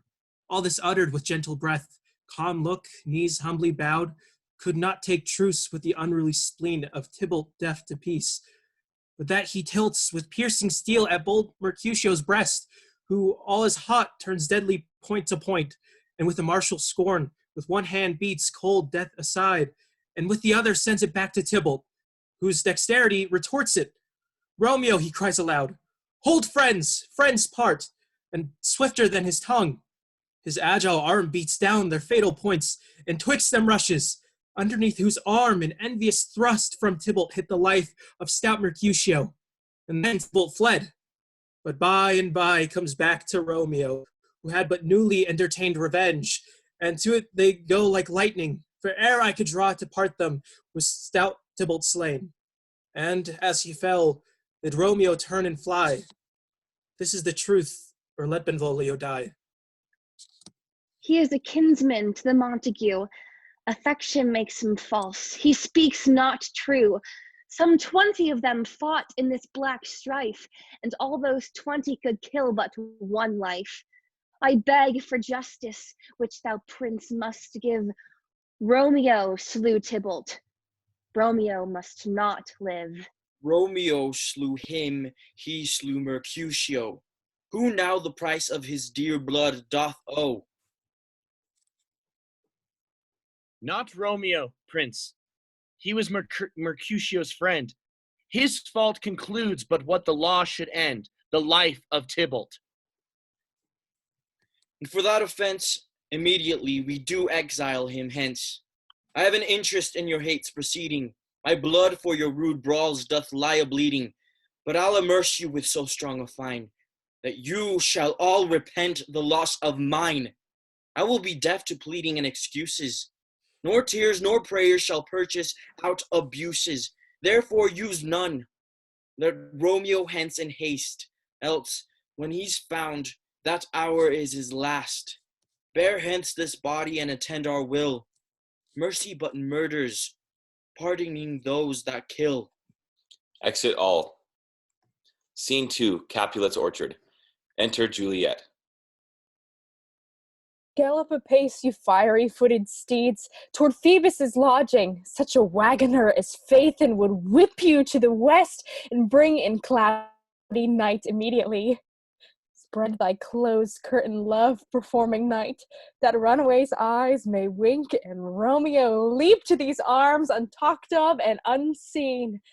Lovers can see to do their amorous rites by their own beauties, or if love be blind, it best agrees with night.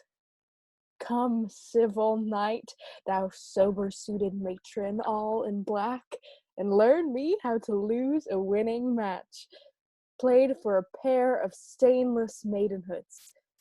Hood my unmanned blood, bathing in my cheeks with black mantle, till strange love, grown bold, think true love acted simple modesty. Come, night, come, Romeo, come thou day and night, for thou wilt lie upon the wings of night, whiter than new snow on a raven's back. Come, gentle night, come, loving, black-browed night, give me my Romeo, and when he shall die, take him and cut him out in little stars, and he will make the face of heaven so fine that all the world will be in love with night and pay no worship to the garish sun. Oh, I have bought the mansion of a love, but not possessed it, and though am sold, not yet enjoyed. So tedious is this night. Oh no, I lost the spot. So tedious is this day as the night before some festival to an impatient child that hath new robes and may not wear them. Oh, here comes my nurse, and she brings news, and every tongue that speaks but Romeo's name's heavenly eloquence. And now, nurse, what news? What hast thou here? The cords that Romeo did bid thee fetch? Aye, the cords. I mean, what news? Why dost thou wring thy hands? Well a day. He's dead. He's dead. He's dead. We are undone, lady. We are undone. Alack the day he's gone. He's killed. He's dead. Will heaven be so envious? Romeo can, though heaven cannot. Oh, Romeo, Romeo. Whoever would have thought it, Romeo? What devil art thou that dost torment thee thus? This torture shall be roared in dismal hell. Hath Romeo slain himself? Say thou but I, and that bare vowel I shall poison more than the death-darting eye of cockatrice. I am not I, if there be such an eye, or those eyes shut and make the answer I. If he be slain, say I, if not, no. Grief sounds determine of thy weal or woe. I saw the wound, I saw it with mine eyes. God save the mark here on his manly breast. Oh, piteous corse, oh, bloody piteous corse. Pale, pale all as ashes, all bedaubed in blood, all in gore, blood. I swooned at the sight. Oh, break my heart, poor bankrupt, break at once. To prison eyes ne'er look on liberty, to vile earth, to earth resigns, end motion here. And thou and Romeo press one heavy bier. Oh, Tybalt, Tybalt, the best friend I had. Oh, courteous Tybalt, honest gentleman, that ever I should live to see thee dead. What storm is this that blows so contrary? Is Romeo slaughtered, and is Tybalt dead, my dear loved cousin and my dearer lord? Then dreadful trumpets sound the general doom, for who is living if those two are gone? Tybalt is gone, and Romeo banished. Romeo that killed him, he is banished. Oh God, did Romeo's hand shed Tybalt's blood? It did. It did. Alas, the day it did. O serpent heart hid with a flowering face, did ever dragon keep so fair a cave? Beautiful tyrant, fiend angelical, dove-feathered raven, wolvish, ravaging lamb, despised substance of divinest show, just opposite to what thou justly seest, a damned saint, an honorable villain. O nature, what hast thou to do in hell, when thou didst bower the spirit of a fiend in moral paradise of such sweet flesh? Was ever book containing such vile matters so fairly bound? Oh, that deceit shall dwell in such a gorgeous place. There's no trust, no faith, no honesty in men, all perjured, all forsworen, all not, all dissemblers. Ah, where's my man? Give me some aqua vitae. These griefs, these woes, these sorrows make me old. Shame come to Romeo. Blistered be thy tongue for such a wish. He was not born to shame. Upon his brow shame is ashamed to sit. For 'tis a throne where honor may be crowned, sole monarch of the universal earth. Oh, what a beast was I to chide at him. Will you speak well of him that killed your cousin? Shall I speak ill of him that is my husband? Ah, poor my lord, what tongue shall smooth thy name when I, thy 3 hours wife, have mangled it? But wherefore, villain, didst thou kill my cousin? That villain cousin would have killed my husband. Back, foolish tears, back to your native spring. Your tributary drops belong to woe, which you mistaking offer up to joy. My husband lives, that Tybalt would have slain. And Tybalt's dead, that would have slain my husband. All this is come for, wherefore weep I then? Some words there was worser than Tybalt's death, that murdered me. I would forget it fain. But oh, it presses to my memory like damned guilty deeds to sinners' minds. Tybalt is dead and Romeo banished. That one word, banished, hath slain 10,000 Tybalts. Tybalt's death was woe enough if it had ended there. Or if sour woe delights in fellowship, and needly will the rank be other griefs, why followed not when she said Tybalt's dead? Thy father, or thy mother, nay, or both, which modern lamentations might have moved, but with a rear word following Tybalt's death, Romeo is banished. To speak that word is father, mother, Tybalt, Romeo, Juliet, all slain, all dead. Romeo is banished. There is no end. No limit to measure, bound in that word's death, no words can woe sound. Where is my father and my mother, nurse? Weeping and wailing over Tybalt's corse. Will you go to them? I will bring you thither. Wash they his wounds with tears, mine shall be spent when theirs are dry. For Romeo's banishment. Take up those cords, poor ropes, you are beguiled. Both I and you, for Romeo is exiled. He made you for a highway to my bed, but I, a maid, die, maiden widowed. Come, cords, come, nurse, all to my wedding bed. And death, not Romeo, take my maidenhead. Hie you to your chamber. I'll find Romeo to comfort you. I wot well where he is.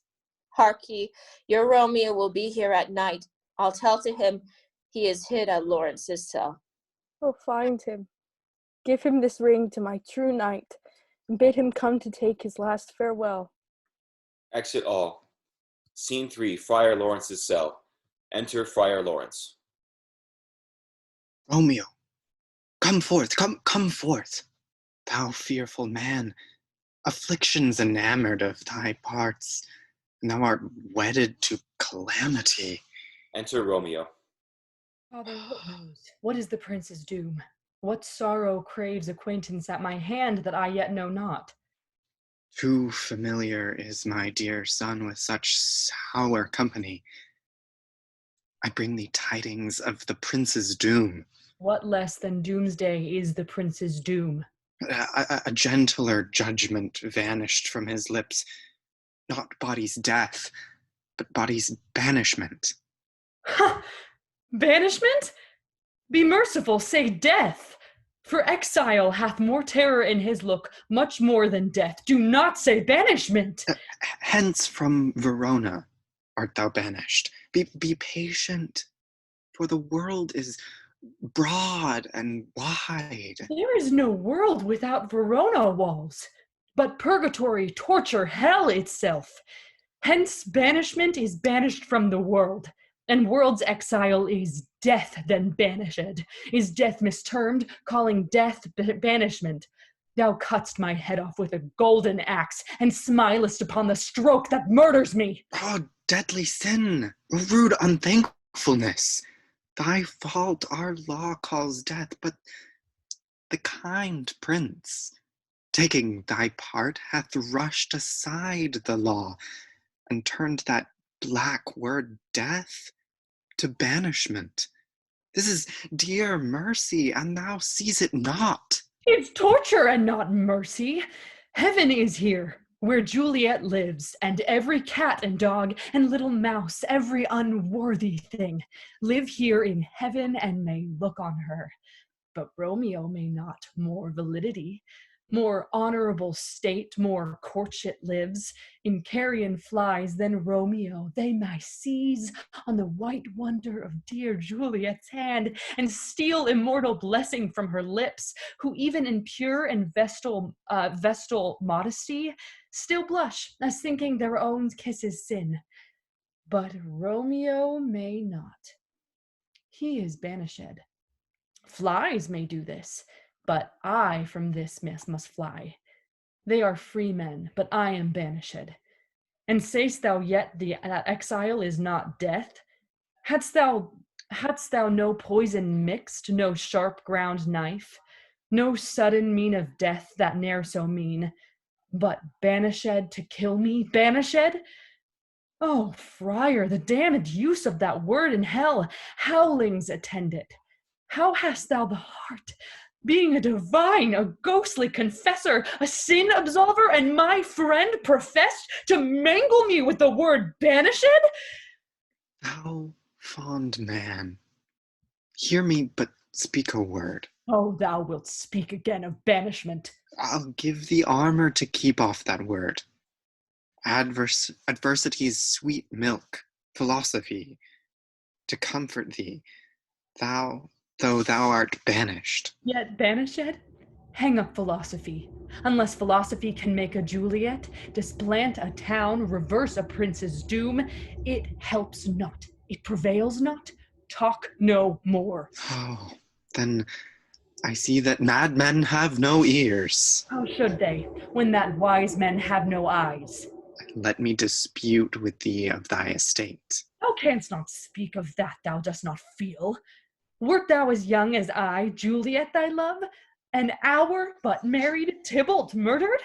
Doting like me and like me banished, then mightst thou speak, then mightst thou tear thy hair and fall upon the ground as I do now, taking the measure of an unmade grave. Knocking within. Arise, one knocks. Good Romeo, hide thyself. Not I, unless the breath of heartsick groans, mist-like, enfold me from the search of eyes. Hark, how they knock. Who's there? Romeo, arise. Thou wilt be taken. Stay a while. Stand up. Run to my study. By and by. God's will, what simpleness this is. I come. Who knocks so hard? Whence come you? What's your will? Let me come in, you shall know my errand. I come from Lady Juliet. Welcome, then. Oh, holy friar. Oh, tell me, holy friar, where is my lady's lord? Where is Romeo? There, on the ground, with his own tears made drunk. Oh, he is even in my mistress's case, just in her case. Oh, woeful sympathy, piteous predicament. Even so lies she, blubbering and weeping, weeping and blubbering. Stand up, stand, and you be a man. For Juliet's sake and for her sake, rise and stand. Why should you fall into so deep an Nurse! Ah, sir, well, death's the end of all. Speakest thou of Juliet? How is it with her? Does she not think me an old murderer, now I have stained the childhood of our joy, with blood removed from little from her own? Where is she, and how doth she, and what says my concealed lady to our cancelled love? Oh, she says nothing, sir, but weeps and weeps, and now falls on her bed, and then starts up, and Tybalt calls, and then on Romeo cries, and then down falls again. As if from that name, shot from the deadly level of a gun, did murder her as that name cursed hand, murdered her kinsman? Oh, tell me, friar, tell me, in what vile part of this anatomy doth my name lodge? Tell me, that I may sack the hateful mansion! He draws his sword. Hold thy desperate hand. Art thou a man? Thy form cries out, thou art. Thy tears are womanish. Thy wild acts denote the unreasonable fury of a beast, unseemly woman in a seeming man, or ill-beseeming beast in seeming both. Thou hast amazed me. By my holy order, I thought thy disposition better tempered. Hast thou slain Tybalt? Wilt thou slay thyself? And stay thy hand too that lives in thee by doing damned hate upon thyself? Why railest thou on thy birth, the heaven and earth? Since birth and heaven and earth all three do meet in three at once, which thou at once wouldst lose. Fie, fie! Thou shamest thy shape, thy love, thy wit, which like a usurer abounds in us all, and uses none in that true use indeed, which should bedeck thy shape, thy love, thy wit. Thy noble shape is but a form of wax, digressing from the valor of man, thy dear love sworn, but hollow perjury, killing that love which thou hast vowed to cherish. Thy wit, that ornament to shape and love, misshapen in the conduct of them both, like powder in a skitless soldier's flank, is set afire by thine own ignorance, and now dismembered with thine own defense. What rouse thee, man? Juliet is alive, for whose dear sake thou wast but lately dead. There, thou art happy. Tybalt would kill thee, but thou slewest Tybalt. There art thou happy too. The law that threatened death becomes thy friend and turns it to exile. There art thou happy. A pack of blessings lights upon thy back. Happiness courts thee in her best array. But like a misbehaved and sullen wench, thou poutest on thy fortune and thy love. Take heed, for such die miserable. Go, get thee to thy love, as was decreed. Ascend her chamber hence, and comfort her. But look thou stayest not till the watch be set, for then thou canst not pass to Mantua there, where thou shalt live, till we can find a time to blaze your marriage. Reconcile your friends, beg pardon of the prince, and call thee back with 20,000,000 times more joy than thou wentst forth in lamentation. Go before nurse, commend me to thy lady, and bid her hasten all the house to bed, which heavy sorrow makes them apt unto. Romeo is coming. Oh, Lord, I could have stayed here all the night to hear thee good counsel. Oh, what learning is. My lord, I'll tend to my lady, you will come. Do so, and bid my sweet prepare to chide. Here, sir, a ring she bid me give you, sir.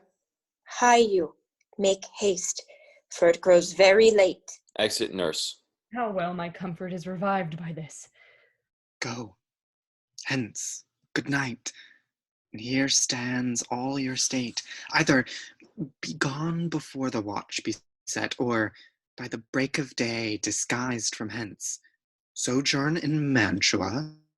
I'll find out your man, and he shall signify from time to time every good hap to you that chances here. Give me thy hand.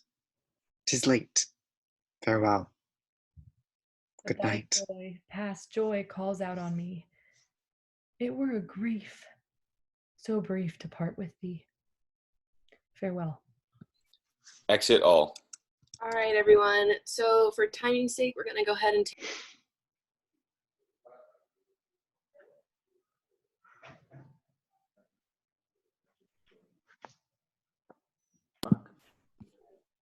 Hello, everybody.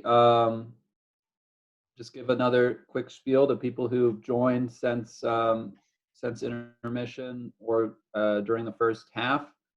This is Self-Isolation Shakespeare's second production, Romeo and Juliet. We're a student-led organization with the goal of presenting all of Shakespeare's plays on Zoom, which is a social conference media platform. Yeah,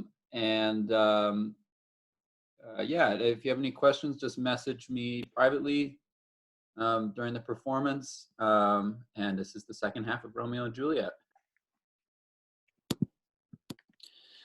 Act 3, Scene 4, a room in Capulet's house. Enter Capulet, Lady Capulet, and Paris. Things have fallen out, sir, so unluckily that we have had no time to move our daughter.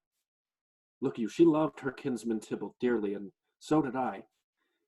Well, we were born to die. 'Tis very late, she'll not come down tonight. Before your company, I would have been abed an hour ago. These times of woe afford no time to woo. Madam, good night. Commend me to your daughter. I will, and to know her mind early tomorrow. Tonight she is mewed up to her heaviness. Sir Paris, I will make a desperate tender of my child's love. I think she will be ruled in all respects by me, nay, more, I doubt it not. Wife, go you to her ere you go to bed. Acquaint her here of my son Paris's love, and bid her, mark you me, on Wednesday next. But soft, what day is this? Monday, my lord. Monday. Well, Wednesday is too soon. On Thursday, let it be. On Thursday, tell her she will be married to this noble earl. Will you be ready? Do you like this haste?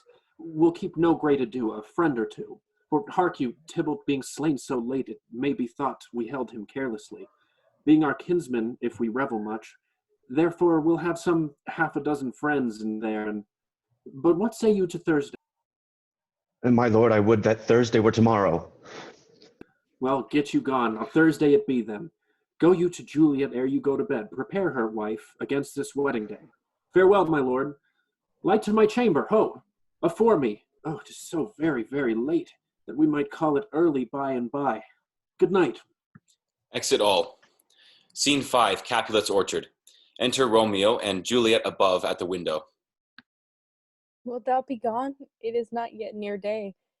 It was the nightingale and not the lark that pierced the fearful hollow of thine ear. Nightly she sings on your pomegranate tree. Believe me, love, it was the nightingale. It was the lark, the herald of the morn. No nightingale. Look, love, what envious streaks do lace the severing clouds in yonder east.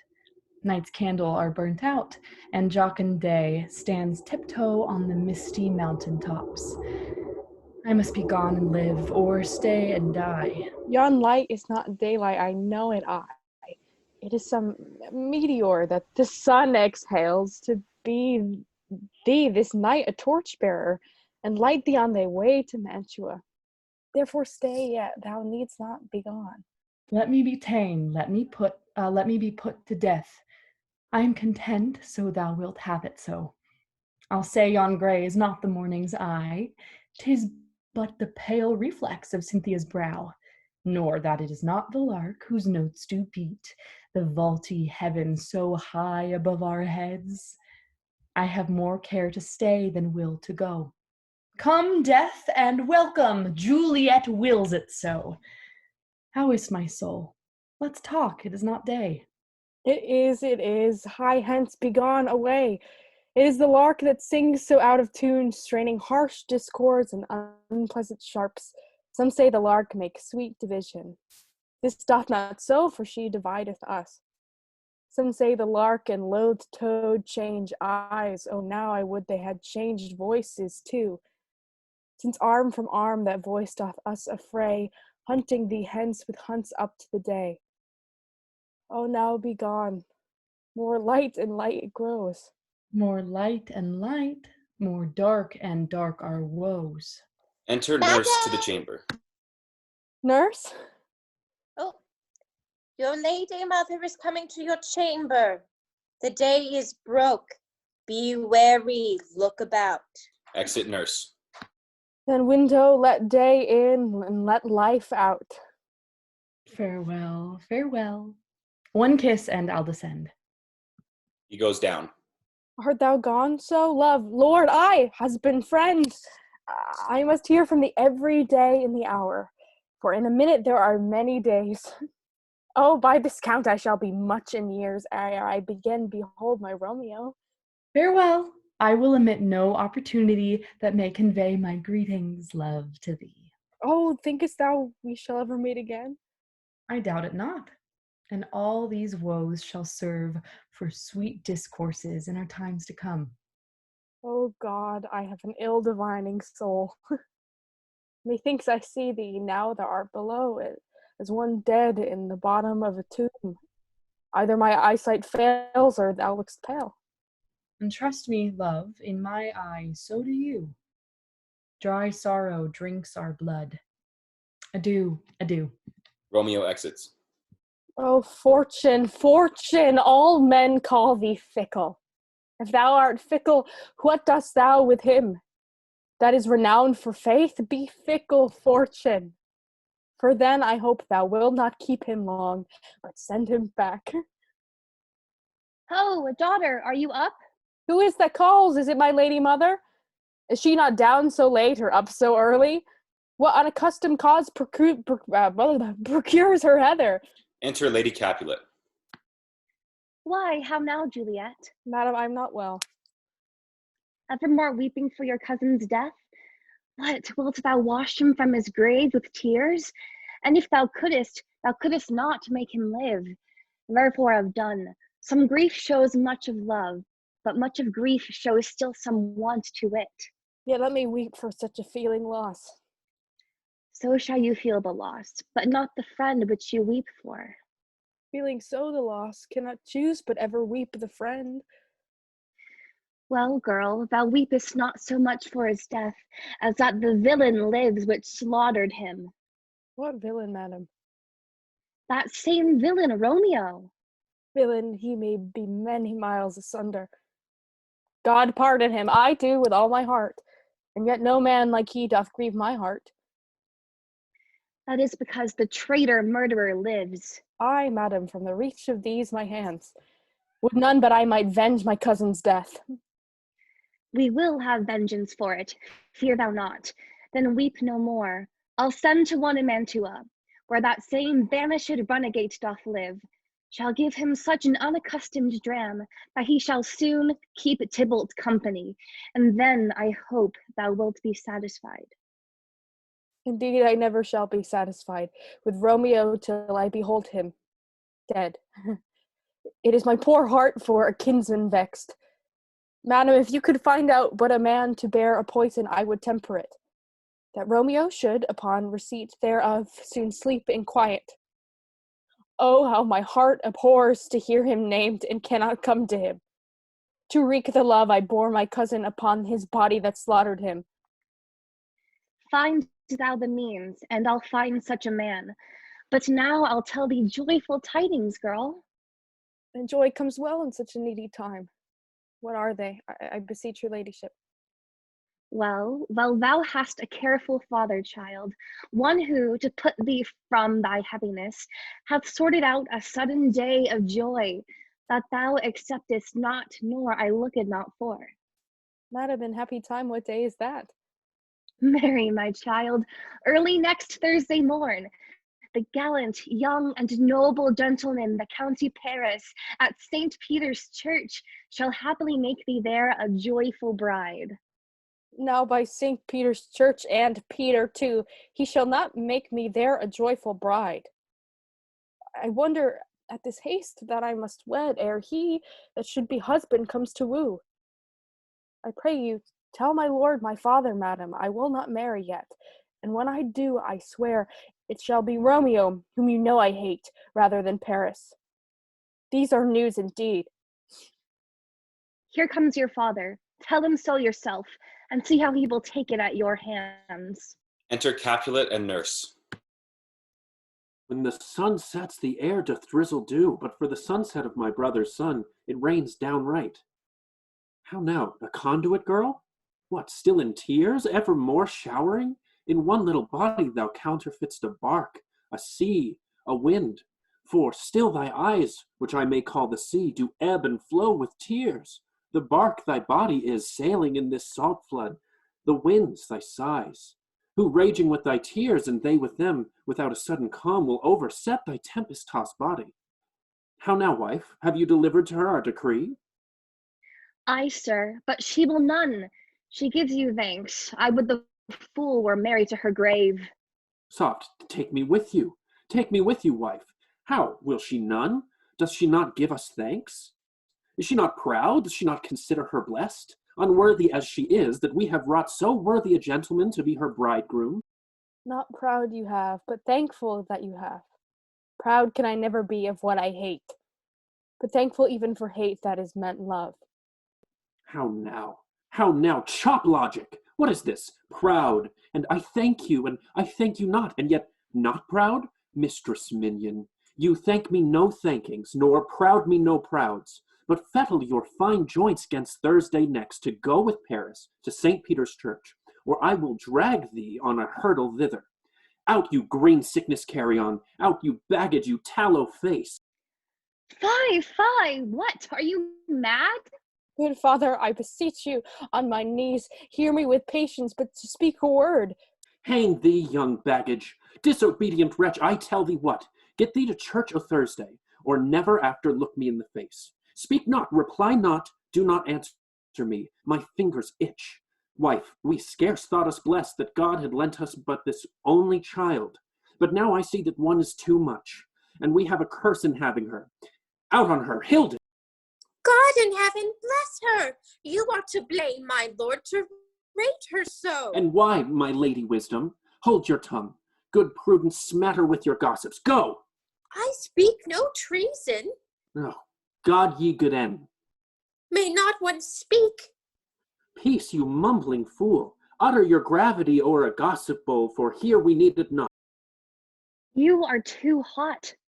God's bread, it makes me mad. Day, night, hour, tide, time, work, play alone, in company. Still my care hath been to have her matched. And having now provided a gentleman of noble parentage, of fair demeans, youthful and nobly trained, stuffed, as they say, with honorable parts, proportioned as one thought would wish a man, and then to have a wretched, puling fool, a whining mammet in her fortune's tender, to answer, I'll not wed, I cannot love, I am too young, I pray you, pardon me. But as you will not wed, I'll pardon you. Graze where you will, you shall not house with me. Look to't, think on't, I do not use to jest. Thursday is near. Lay hand on heart, advise. And you be mine, I'll give you to my friend. And you be not, hang, beg, starve, die in the streets, for by my soul I'll never acknowledge thee, nor what is mine shall never go to thee good. Trust to't, bethink you, I'll not be forsworn. Capulet exits. Is there no pity sitting in the clouds that sees into the bottom of my grief? Oh, sweet my mother, cast me not away. Delay this marriage for a month, a week. If you do not make the bridal bed in that dim monument where Tybalt lies. Talk not to me, for I'll not speak a word. Do as thou wilt, for I have done with thee. Exit Lady Capulet. Oh God, oh nurse, how shall this be prevented? My husband is on earth, my faith in heaven. How shall that faith return again to earth unless that husband send it me from heaven by leaving earth? Comfort me, counsel me. Alack, alack, that heaven should practice stratagems upon so soft a subject as myself. What sayest thou? Hast thou not a word of joy, some comfort, nurse? Faith, here it is. Romeo is banished, and all the world to nothing that he dares ne'er come back to challenge you. Or, if he do, it needs must be by stealth. Then, since the case so stands as now it doth, I think it best you married with the county. Oh, he's a lovely gentleman. Romeo's a dish-clout to him. An eagle, madam, hath not so green, so quick, so fair an eye as Paris hath. Be true, my very heart, I think you are happy in the second match, for it excels your first. Or, if it did not, your first is dead. Or 'twere as good he were, as living here and you no use of him. Speakest thou from thy heart? And from my soul, too, or else beshrew them both. Amen. What? Well, thou hast comforted me marvelous much. Go in and tell my lady I am gone, having displeased my father to Laurence's cell, to make confession and to be absolved. Marry, I will, and this is wisely done. Exit nurse. Ancient damnation, O most wicked fiend! Is it more sin to wish me thus forsworn, or to dispraise my lord with that same tongue which she shall praise him with above compare so many thousand times? Go, counselor, thou and my bosom henceforth shall be twain. All to the friar to know his remedy. If all else fail, myself have power to die. Exit Juliet. Act 4, Scene 1. Friar Laurence's cell. Enter Friar Laurence and Paris. On Thursday, sir. The time is very short. My father Capulet will have it so, and I am nothing slow to slack his haste. You say you do not know the lady's mind. Uneven is the course. I like it not. Immoderately she weeps for Tybalt's death, and therefore have I little talked of love, for Venus smiles not in a house of tears. Now, sir, her father counts it dangerous that she doth give her sorrow so much sway, and in his wisdom hastes our marriage to stop the inundation of her tears, which, too much minded by herself alone, may be put from her by society. Now, do you know the reason for this haste? I would I knew not why it should be slowed. Look here, sir. Here comes the lady towards my cell. Enter Juliet. Happily met, my lady and my wife. That may be, sir, when I am a wife. That may be, must be, love, on Thursday next. What must be shall be. That's a certain text. Come you to make confession to this father? To answer that, I should confess to you. Do not deny to him that you love me. I will confess to you that I love him. So will ye, I am sure that you love me. If I do so, it will be of more price being spoke behind your back than to your face.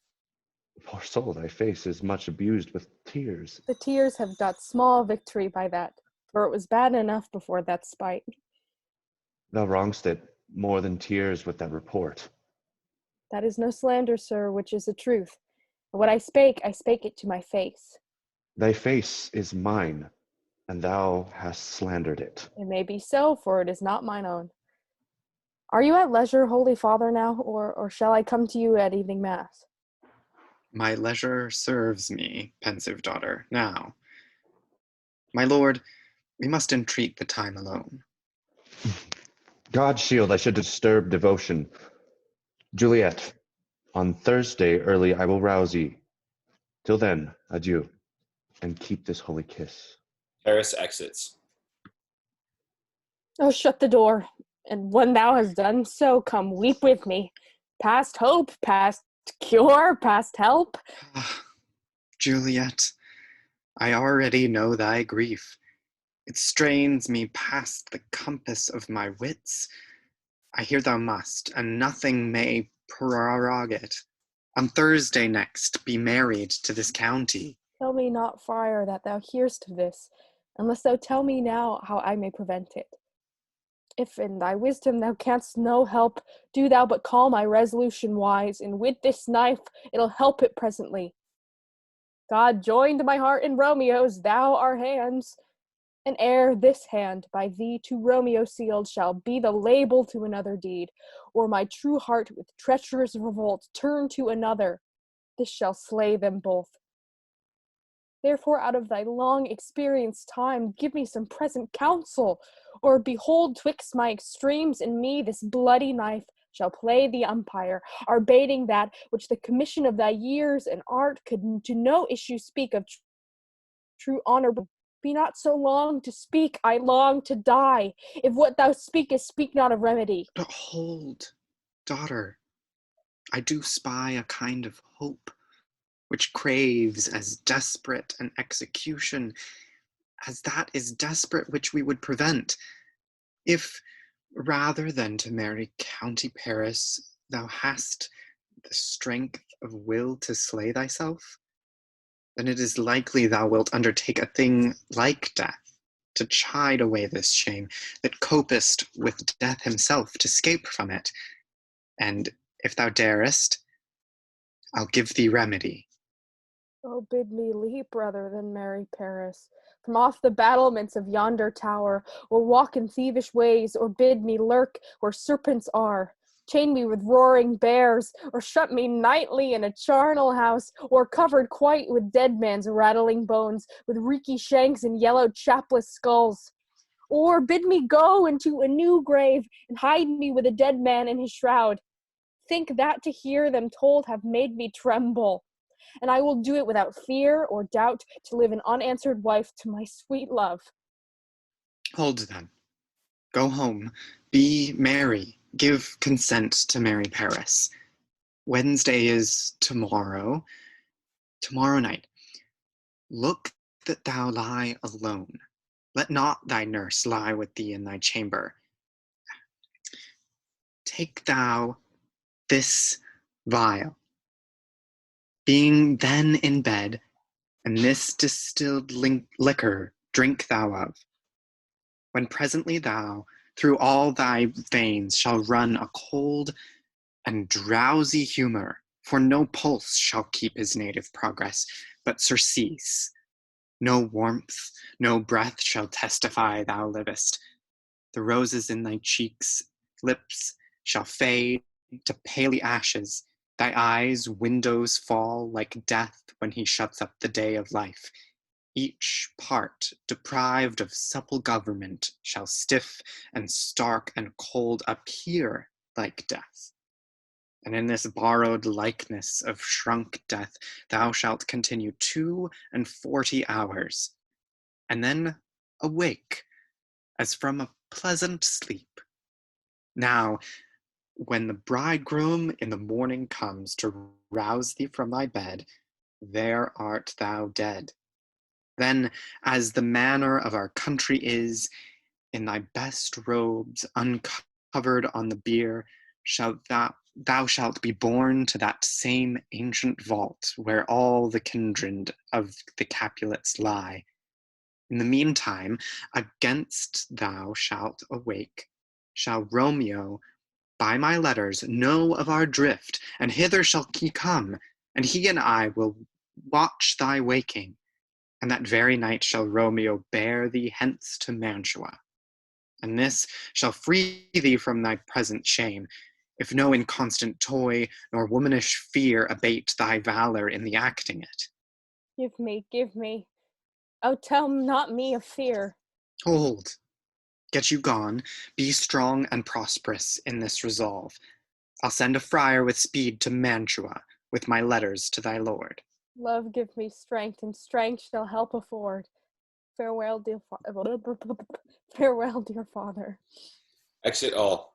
Scene 2, Hall in Capulet's house. Enter Capulet, Lady Capulet, nurse, and 2 serving men. So many guests invite as here are writ. Sirrah, go hire me 20 cunning cooks. You shall have none ill, sir, for I'll try if they can lick their fingers. How canst you try them so? Marry, sir, 'tis an ill cook that cannot lick his own fingers. Therefore he that cannot lick his fingers goes not with me. Go, be gone. We shall be much unfurnished for this time. What, is my daughter gone to Friar Laurence?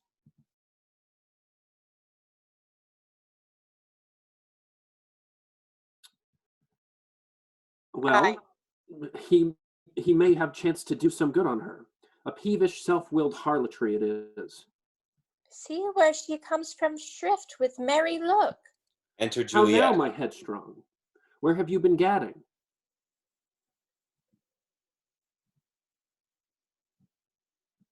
Where I've learned me to repent the sin of disobedient opposition. To you in your behest I am enjoined by holy Laurence to fall prostrate here and beg your pardon. Pardon, I beseech you, henceforth I am ever ruled by you. Send for the country. Go tell him of this. I'll have this knot knit up tomorrow morning. I met the youthful lord at Laurence's cell, and gave him what becomed love I might, not step o'er the bounds of modesty. Why, I am glad on't. This is well. Stand up. This is as should be. Let me see the county. Ay, Mary, go, I say, and fetch him hither. Now, afore God, this reverend holy friar, our whole city is much bound to him. Nurse, will you go with me to my closet to help me sort such needful ornaments as you may think fit to furnish me tomorrow? No, not till Thursday. There is time enough. Go, nurse, go with her. We'll to church tomorrow. Exit Juliet and nurse. We shall be short in our provision. 'Tis now near night. Tush, I will stir about, and all the things shall be well, I warrant thee, wife. Go thou to Juliet, help her to deck up. I'll not be to bed tonight. Let me alone. I'll play the housewife for this once. What ho, they are all forth. Well, I will walk myself to County Paris to prepare him up against tomorrow. My heart is wondrous light since this same wayward girl is so reclaimed. They exit. Scene 3, Juliet's chamber. Enter Juliet and nurse. Aye, those attires are best. But gentle nurse, I pray thee leave me to myself tonight. For For I have need of many orisons to move the heavens to smile upon my state, which well thou knowest is cross and full of sin. Enter Lady Capulet. What? Are you busy, Ho? Need you my help? No, madam, we have called such necessities as are behove for our state tomorrow. So please you, let me now be left alone, and let the nurse this night sit up with you, for I am sure you have your hands full all of this so sudden business. Good night. Get thee to bed and rest, for thou hast need. Exit Lady Capulet and nurse. Farewell. God knows when we shall meet again. I have a faint, cold fear thrills through my veins that almost freezes up the heart of life. I'll call them back again to comfort me. Nurse! What should she do here? My dismal scene I needs must act alone. Come, Vial, what if this mixture do not work at all? Shall I be married then tomorrow morning? No. No, this shall forbid it. Lie thou there. What if it be a poison which the friar subtly hath ministered to have me dead, lest in this marriage he should be dishonored, because he married me before to Romeo? I fear it is, and yet methinks it should not, for he hath still been tried a holy man. Now if, when I am laid into the tomb, I wake before the time that Romeo come to redeem me, there's a fearful point. Shall I not then be stifled in the vault, to whose foul mouth no healthsome air breathes in, and there die strangled ere my Romeo comes? Or if I live, is it not very like the horrible conceit of death and night, together with the terror of the place, as a vault, an ancient receptacle, where for these many hundred years the bones of all my buried ancestors are packed? Where bloody Tybalt yet but green and earth lies festering in his shroud, where, as they say, at some hours in the night spirits resort, alack, is it not like that I, so early waking with loathsome smells and with shrieks like mandrakes torn out of the earth, that living mortals hearing them run mad? Oh, if I wake, shall I not be distraught, environed with all these hideous fears? And madly play with my forefathers' joints, and pluck the mangled Tybalt from his shroud, and in this rage with some great kinsmanship bone as with a club dash out my desperate brains? Oh, look, methinks I see my cousin's ghost seeking out Romeo that did split his body upon a rapier's point. Stay, Tybalt, stay, Romeo, I come, this I do drink to thee. She falls upon her bed within the curtains. Scene 4, Hall and Capulet's house. Enter Lady Capulet and nurse. Hold, take these keys and fetch more spices, nurse. They called for dates and quinces in the pastry. Enter Capulet. Come, stir, stir, stir, the second cock hath crowed, the curfew bell hath rung, 'tis 3 o'clock. Look to the baked meats, good Angelica, spare not for the cost. Go, you caught queen, go, get you to bed. Faith, you'll be sick tomorrow for this night's watching. No, not a whit. What I have watched ere now, all night for lesser cause, and ne'er been sick. Aye, you've been a mouse hunt in your time, but I will watch you from such a watching now. Exit Lady Capulet and nurse. A jealous hood, a jealous hood. Now, fellow, what's there? Things for the cook, sir, but I know not what. Well, make haste, make haste. Sirrah, fetch drier logs. Call Peter, he will show thee where they are. I have a head, sir, that will find out logs and never trouble Peter for the matter. Mass, and well said. A merry whoreson, ha! Thou shalt be loggerhead. Good faith, 'tis day. The county will be here with music straight, for so he said he would. I hear him need. Nurse, wife, what ho? What nurse, I say? Go waken Juliet, go and trim her up. I'll go chat with Paris. Hi, make haste. Make haste, the bridegroom, he is come already. Make haste, I say. They exit.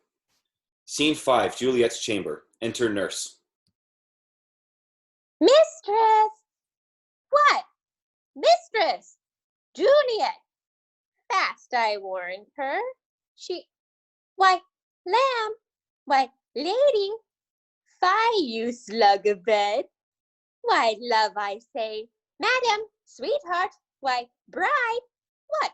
Not a word? You take your penny's worth now. Sleep for a week.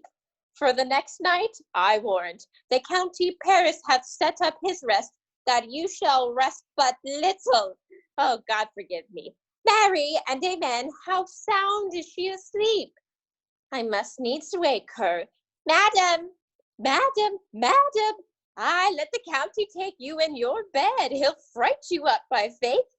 Will it not be? What? Dressed and in your clothes and down again? I must needs wake you up. Lady, lady, lady. Alas, alas, help, help, my lady's dead. Oh, well a day that ever I was born, Samocoviteho, my lord, my lady. Enter Lady Capulet.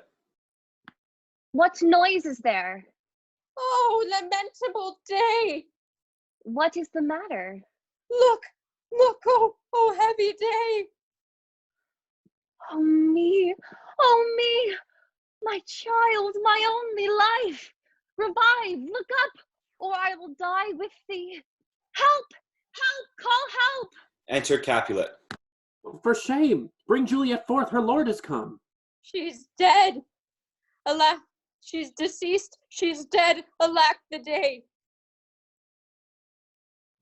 Alack the day, she's dead, she's dead, she's... Well, let me see her out. Out, alas! She's cold. Her blood is settled and her joints are stiff. Life and these lips have long been separated. Death lies on her like an untimely frost upon the sweetest flower of all the field. Oh, lamentable day. Oh, woeful time. Death that hath ta'en her hence will make me wail, ties up my tongue and will not let me speak. Enter Friar Laurence in Paris with musicians. Come, is the bride ready to go to church? Ready to go, but never to return. Oh, son, the night before thy wedding day hath death lain with thy wife. There she lies, flower as she was, deflowered by him. Death is my son-in-law. Death is my heir, my daughter he hath wedded. I will die and leave him all. Life, living, all is death's. Have I thought long to see this morning's face, and doth it give me such a sight as this? Cursed, unhappy, wretched, hateful day. Most miserable hour that e'er time saw in lasting labor of his pilgrimage. But one poor and loving child. But one thing to rejoice and solace in, and cruel death hath catched it from my sight. Oh, woeful day, most lamentable day, most woeful day, that ever I did yet behold. Oh day, oh day, oh day, oh hateful day, never was seen so black a day as this. Oh, woeful day, oh, woeful day. Beguiled, divorced, wronged, spited, slain, most detestable death by thee, beguiled by cruel cruelty, quite overthrown. O love, O life, not life, but love of death. Despised, distressed, hated, martyred, killed, uncomfortable time, why camest thou now to murder our solemnity? O child, my soul, and not my child, dead art thou, alack. My child is dead, and with my child my joys are buried. Peace. Oh, for shame. Confusion's cure lives not in these confusions. Heaven and yourself had part in this fair maid. Now heaven hath all, and all the better is it for the maid. Your part in her you could not keep from death, but heaven keeps his part in eternal life. The most you sought was her promotion, for 'twas your heaven she should be advanced. And weep ye now, seeing she is advanced above the clouds, as high as heaven itself? Oh, in this love, you love your child so ill that you run mad, seeing that she is well. She's not well married that lives married long, but she's best married that dies married young. Dry up your tears, and stick your rosemary on this fair course, and, as the custom is, in all her best array, bear her to church. For though fond nature bids us and lament, yet nature's tears are reason's merriment. All things that we ordain festival turn from their office to black funeral. Our instruments to melancholy bells, our wedding cheer to a sad burial feast, our solemn hymns to sullen dirges change. Our bridal flowers serve for a buried corse, and all things change them to the contrary. Sir, go you in, and madam, go with him. And go, Sir Paris, every one prepare to follow this fair course unto her grave. The heavens do lower upon you for some ill. Move them no more by crossing their high will. Exit Capulet, Lady Capulet, Paris, and Friar Laurence.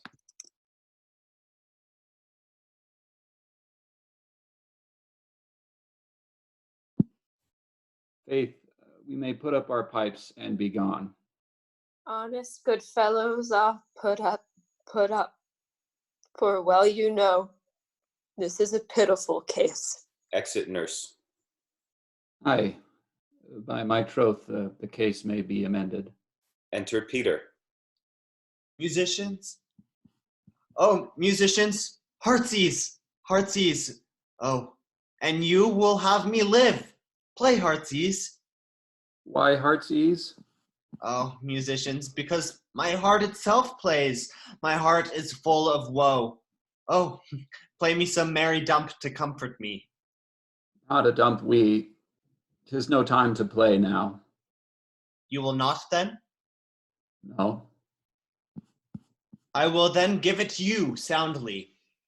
What will you give us? No money on my faith, but the gleek. I will give you the minstrel. Then I will give you the serving creature.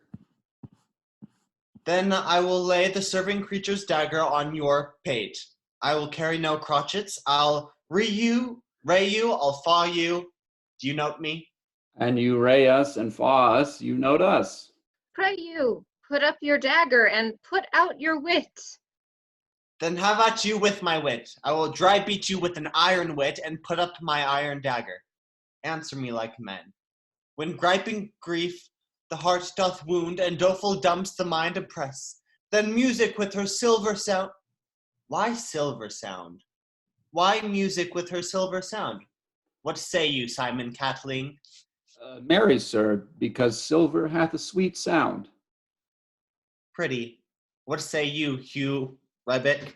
I say silver sound because musicians sound for silver. Pretty too. What say you, James Soundpost? Faith, I know not what to say. Oh, I cry you mercy. You are the singer. I will say for you, it is music with her silver sound, because musicians have no gold for sounding. Then music with her silver sound, with speedy help doth lend redress. Peter exits. What a pestilent knave is this same. Hang him, Jack. Come, we'll in here, tarry for the mourners, and stay dinner. Exit all. Act 5, Scene 1. Mantua, a street. Enter Romeo. If I may trust the flattering truth of sleep, my dreams presage some joyful news at hand. My bosom's lord sits lightly in his throne, and all this day an unaccustomed spirit lifts me above the ground with cheerful thoughts. I dreamt my lady came and found me dead. Strange dream that gives a dead man leave to think, and breathes such sweet life with kisses in my lips, that I revived and was an emperor. Ah me, how sweet is love itself possessed, when but love's shadow are so rich in joy. News from Verona, how now, Balthazar? Dost thou not bring me letters from the friar? How doth my lady? Is my father well? How fares my Juliet? That I ask again, for nothing can be ill if she be well. Then she is well, and nothing can be ill. Her body sleeps in Capulet's monument, and her immortal part with angels lives. I saw her laid low in her kindred's fault, and presently took post to tell it to you. Pardon me for bringing these ill news, since you did leave it for my office, sir. Is it even so? Then I defy you, stars! Thou know'st my lodging. Get me an ink and paper, and hire post horses. I will hence tonight. I do beseech you, sir. I have patience. Your looks are pale and wild, and I do import some misadventure. Tush, thou art deceived. Leave me, and do the thing I bid thee to do. Hast thou no letters to me from the friar? No, my good lord. No matter. Get thee gone, and hire the horses. I'll be with thee straight. Well, Juliet, I will lie with thee tonight. Let's see what means. Oh, mischief, thou art swift to enter in the thoughts of desperate men. I do remember an apothecary, and hereabout he dwells, which late I noticed in tattered weeds with overwhelming brows, culling of simples mirrored with his looks. Sharp misery had worn him to the bones, and in his needy shop of tortoise hung, an alligator stuffed in other skins of ill-shaped fishes, and about his shelves a beggarly account of empty boxes, green earthen pots, bladders and musty seeds, remnants of pack thread and old cakes of roses, were thinly scattered to make up a show. Noting this perjury to myself, I said, and if a man did need a poison now, whose sale is present death in Mantua, here lives a caitiff wretch would sell it to him. Oh, this same thought did but forerun my need, and this same needy man must sell it to me. As I remember, this should be the house. Being holiday, the beggar's shop is shut. What ho, apothecary! Who calls so loud? Come hither, man. I see that thou art poor. Hold, there is 40 ducats. Let me have a dram of poison, such soon speeding gear as will disperse itself through all the veins, that the life-weary taker may fall dead, and that the trunk may be discharged of breath as violently as hasty powder fired doth hurry from the fatal cannon's womb. Such mortal drugs I have, but Mantua's law is death to any that utters them. Art thou so bare and full of wretchedness, and fierce to die? Famine is in thy cheeks, need and oppression starveth in thy eyes, contempt and beggary hangs upon thy back. The world is not thy friend, nor the world's law. The world affords no law to make thee rich. Then be not poor, but break it, and take this. My poverty, but not my will, consents. I pay thy poverty, and not thy will. Put this in any liquid thing you will, and drink of it, and drink it off, and if you had the strength of 20 men, it would dispatch you straight. There is thy gold, whose poison to men's soul, doing more murders in this loathsome world than these poor compounds that thou mayst not sell. I sell thee poison, thou hast sold me none. Farewell. Buy food and get thyself in flesh. Come, cordial, and not poison, go with me to Juliet's grave, for there must I use thee. Exit all. Scene 2, Friar Laurence's cell. Enter Friar John.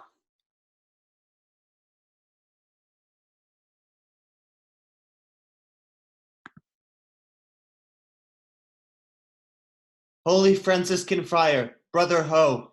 Enter Friar Laurence. This same should be the voice of Friar John. Welcome from Mantua. What says Romeo? Or if his mind be writ, give me his letter.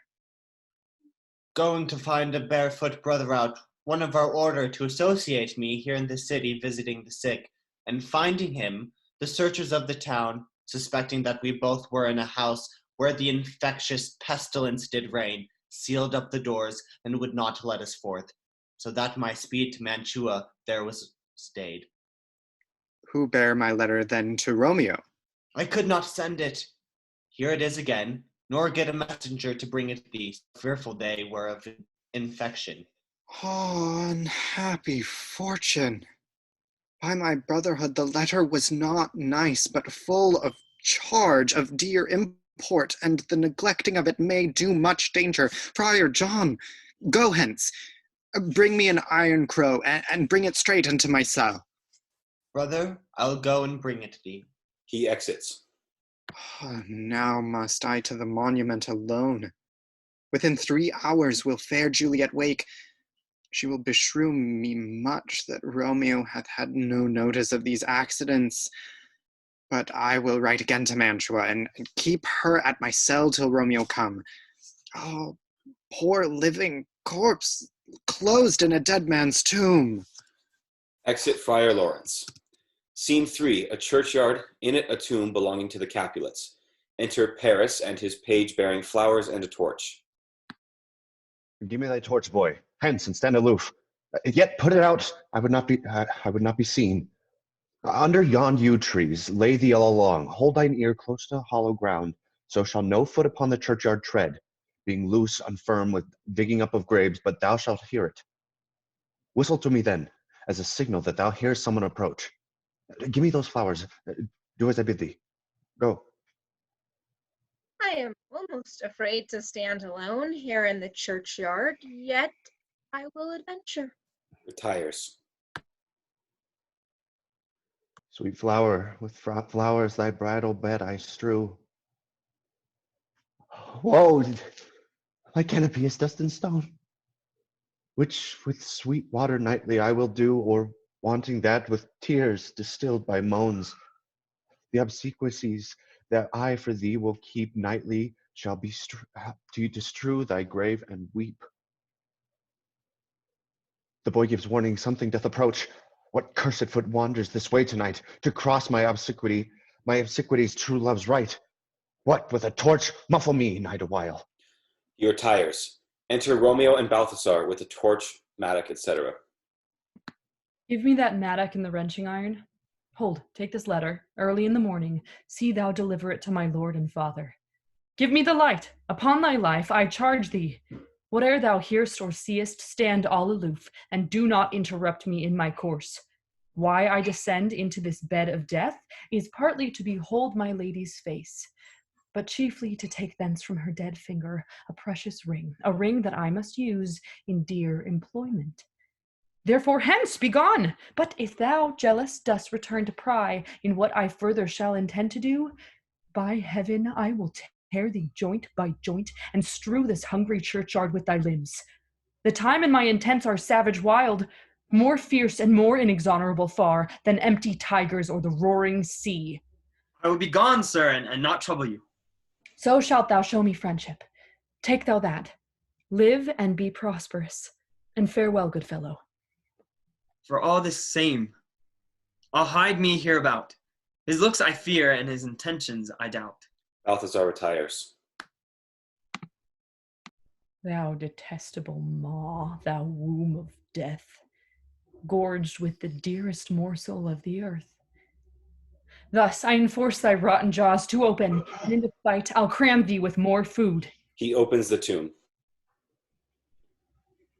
This is that banished haughty Montague that murdered my love's cousin, with which grief it is supposed the fair creature died.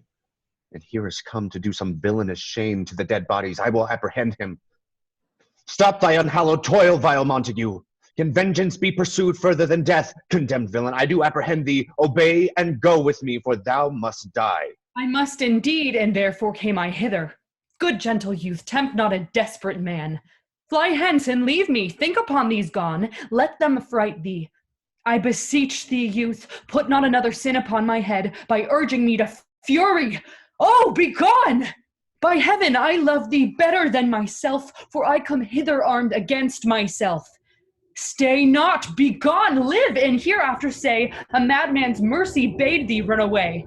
I do defy thy conjurations and apprehend thee for a felon here. Wilt thou provoke me? Then have at thee, boy. They fight. Oh, Lord, they fight. I will go call the... Ah! I am slain. if thou be merciful, open the tomb, lay me with Juliet. Paris dies. In faith I will. Let me peruse this face. Mercutio's kinsman, noble county, Paris! What said my man when my betossed soul did not attend him as we rode? I think he told me Paris should have married Juliet. Said he not so, or did I dream it so? Or am I mad, hearing him talk of Juliet, to think it was so? Oh, give me thy hand. One writ with me in sour misfortune's book. I'll bury thee in a triumphant grave. A grave? Oh no, a lantern, slaughtered youth, for here lies Juliet, and her beauty makes this vault a feasting presence full of light. Death, lie thou there, by a dead man interred.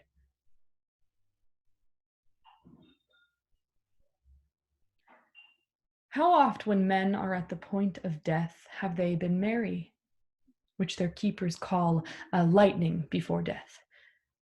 Oh, how may I call this a lightning? Oh, my love, my wife. Death that hath sucked the honey of thy breath hath no power yet upon thy beauty. Thou art not conquered. Beauty's ensign yet is crimson in thy lips and in thy cheeks. And death's pale flag is not advanced there. Tybalt, liest thou there in thy bloody sheet? Oh, what more favor can I do to thee than with that hand that cut thy youth in twain to surrender his that was thine enemy? Forgive me, cousin. Ah, dear Juliet, why art thou so yet fair? Shall I believe that unsubstantial death is amorous, and that the lean, abhorred monster keeps thee here in dark to be his paramour? For fear of that, I still will stay with thee, and never from this palace of dim night depart again. Here will I remain, with worms that are thy chambermaids. Oh, here will I set up my everlasting rest, and shake the yoke of inauspicious stars from this world-wearied flesh. Eyes, look your last. Arms, take your last embrace, and lips, oh, you, the doors of breath, seal with a righteous kiss, a dateless bargain to engrossing death. Come, bitter conduct, come, unsavory guide. Thou desperate pilot, now at once run on. The dashing rocks thy seasick, wary bark. Here's to my love. Oh, true apothecary, thy drugs are quick. Thus, with a kiss, I die. Romeo dies. Enter at the other end of the churchyard Friar Laurence with a lantern, crow, and spade. Saint Francis be my speed. How oft tonight have my old feet stumbled at my graves. Who's there? Here's one, a friend, and one that knows you well. Oh, bliss be upon you. Tell me, my good friend, what torch is yond that vainly lends his light to grubs and eyeless skulls, as I discern it burneth in Capel's monument? It doth so, holy sir. There's my master, one that you love. Who is it? Romeo. How long hath he been there? Full half an hour. Go with me to the vault. No, I dare not, sir. My master knows not, but I am gone hence, and fearfully did menace me with death. And if I did stay to look on his intents. Stay then. I'll go alone. Fear comes upon me. Oh, much I fear some ill, unlucky thing. As I did sleep under this yew tree here, I dreamt my master and another fought, and that my master slew him. Romeo. Alack! Alack! What blood is this which stains the stony entrance of this sepulchre? What mean these masterless and gory swords to lie discolored by the place of peace? Romeo! Oh, pale! Who else? What? Paris, too? And steeped in blood? Oh, what unkind hour is guilty of this lamentable chance? The lady stirs. Juliet wakes. Oh, comfortable friar, where's my lord? I do remember well where I should be, and there I am. Where is my Romeo? I hear some noise.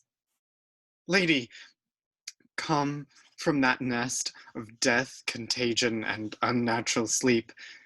A greater power than we can contradict hath thwarted our intents. Come away, come. Thy husband in thy bosom, there, lies dead. And Paris, too. Come, I'll dispose of thee among a sisterhood of holy nuns. Stay not to question, for the watch is coming. Come, go, good Juliet. I dare no longer stay. Go, get thee hence, for I will not away. What's here, a cup closed in my true love's hand? Poison, I see, hath been his timeless end. Oh, churl, drunk all, and left no friendly drop to help me after? I will kiss thy lips. Haply some poison yet doth hang on them to make me die with a restorative. Thy lips are warm. Lead, boy. Which way? Yea, noise, then I'll be brief. Oh, happy dagger, this is thy sheath. There rust and let me die. Falls on Romeo's body and dies. Enter watch with the page of Paris. This is the place there, where the torch doth burn. Ground is bloody. Search about the churchyard. Go, some of you, where'er you find attach. Pitiful sight. Here lies the county slain, and Juliet bleeding, warm, and newly dead, who here hath lain these 2 days buried. Go, tell the prince. Run to the Capulets, raise up the Montagues, some others search. We'll see the ground whereon these woes do lie. But the true ground of all these piteous woes, we cannot without circumstance descry. Re-enter some of the watch with Balthazar. Here's Romeo's man. We found him in the churchyard. Hold him in safety till the prince doth come hither. Re-enter others of the watch with Friar Laurence.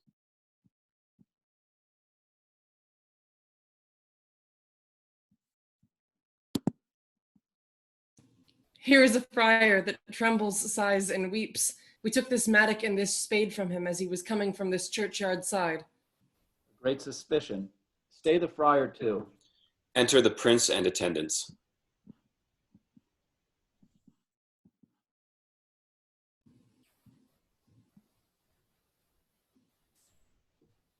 What misadventure is so early up that calls our person from our morning's rest? Enter Capulet, Lady Capulet, and others. What should it be that they so shriek abroad? The people in the street cry Romeo, some Juliet, and some Paris, and all run with open outcry toward our monument. What fear is this which startles in our ears? Sovereign, here lies the County Paris slain, and Romeo dead, and Juliet dead before, warm and new killed. Search, seek, and know how this foul murder comes. Here is a friar, and slaughtered Romeo's man, with instruments upon them fit to open these dead men's tombs. Oh, heavens! Oh, wife, look how our daughter bleeds. This dagger hath mistaken, for lo, his house is empty on the back of Montague, and it missheathed in my daughter's bosom. Oh me, this sight of death is a bell that warns my old age to a specular. Enter Montague and others. Come, Montague, for thou art early up to see thy son and heir more early down.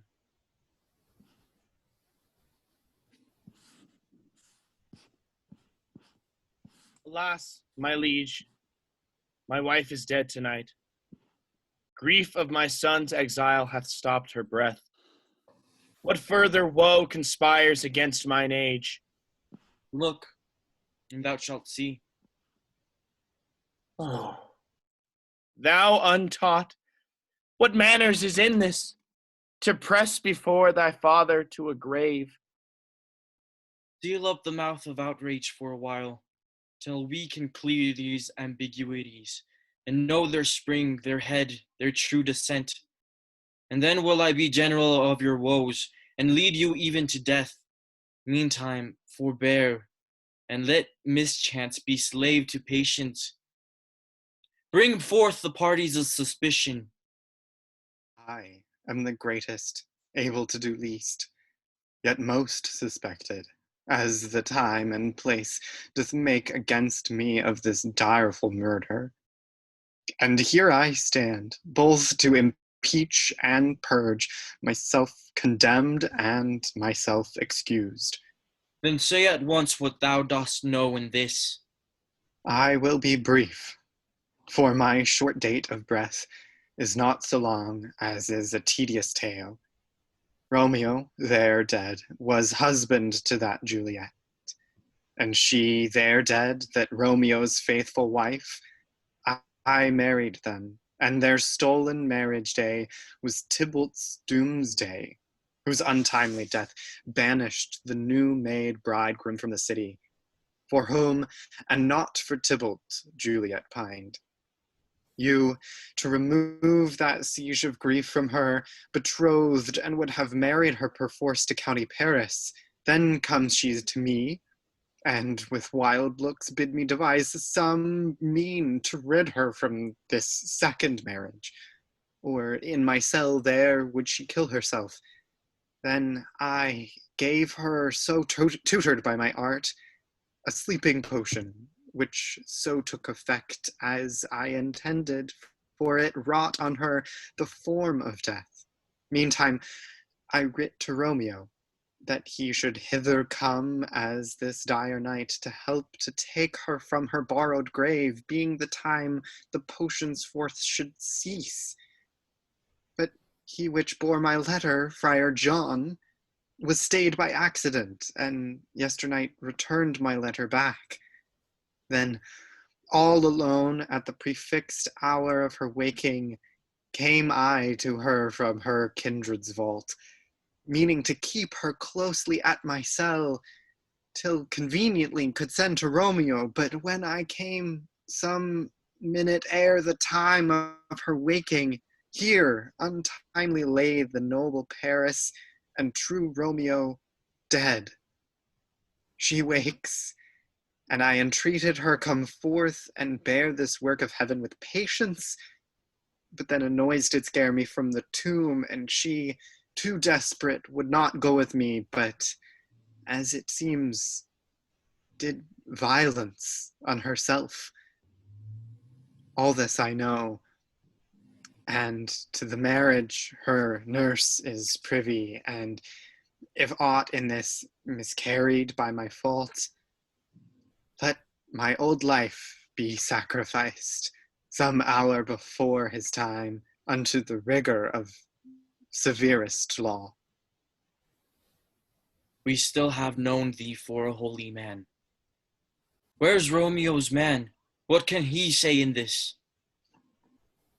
I brought my master news of Juliet's death. And then in post he came from Mantua to the same place and to the same monument. This letter he early bid me give his father, and threatened me with death going in the vault. I departed and left him in there. Give me the letter. I will look on it. Where is the country's page that raised the watch? Sirrah, what made your master in this place?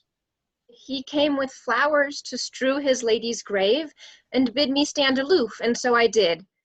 Anon comes one with light to ope the tomb, and by my master drew on him, and then I ran away to call the watch. This letter doth make good the friar's words. Their course of love, the tidings of her death. And here he writes that he did buy a poison of a poor apothecary, and therewithal came to this vault to die, and lie with Juliet. Where be these enemies? Capulet! Montague! See, what a scourge is laid upon your hate, that heaven finds means to kill your joys with love. And I, for winking at your discords too, have lost a brace of kinsmen. All are punished.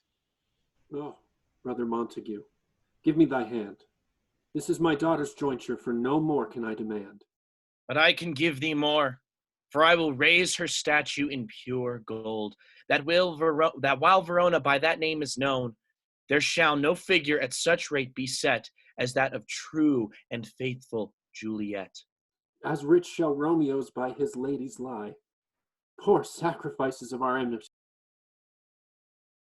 A glooming peace this morning with it brings. The sun, for sorrow, will not show his head. Go hence, to have more talk of these sad things. Some shall be pardoned, and some punished.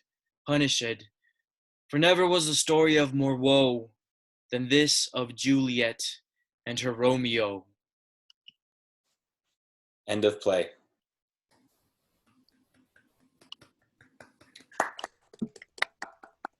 Woo. Woohoo! We did it. What fun. 3.5 minutes later. Marathon of a play. I know, big one. Thanks so much, everybody. It's on the pirate ship yet? What was that?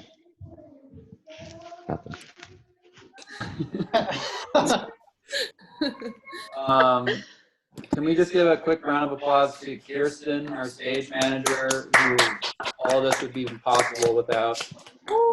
Kirsten. And then a quick round of applause to everybody here for agreeing to be part of this. Thank you so much. Join us on Sunday for Richard III starring Sarah Schifferbotham. Yes. Oh, yeah. Oh, there she is. Sarah Schifferbotham, the one and only. Everybody have a good rest of your day.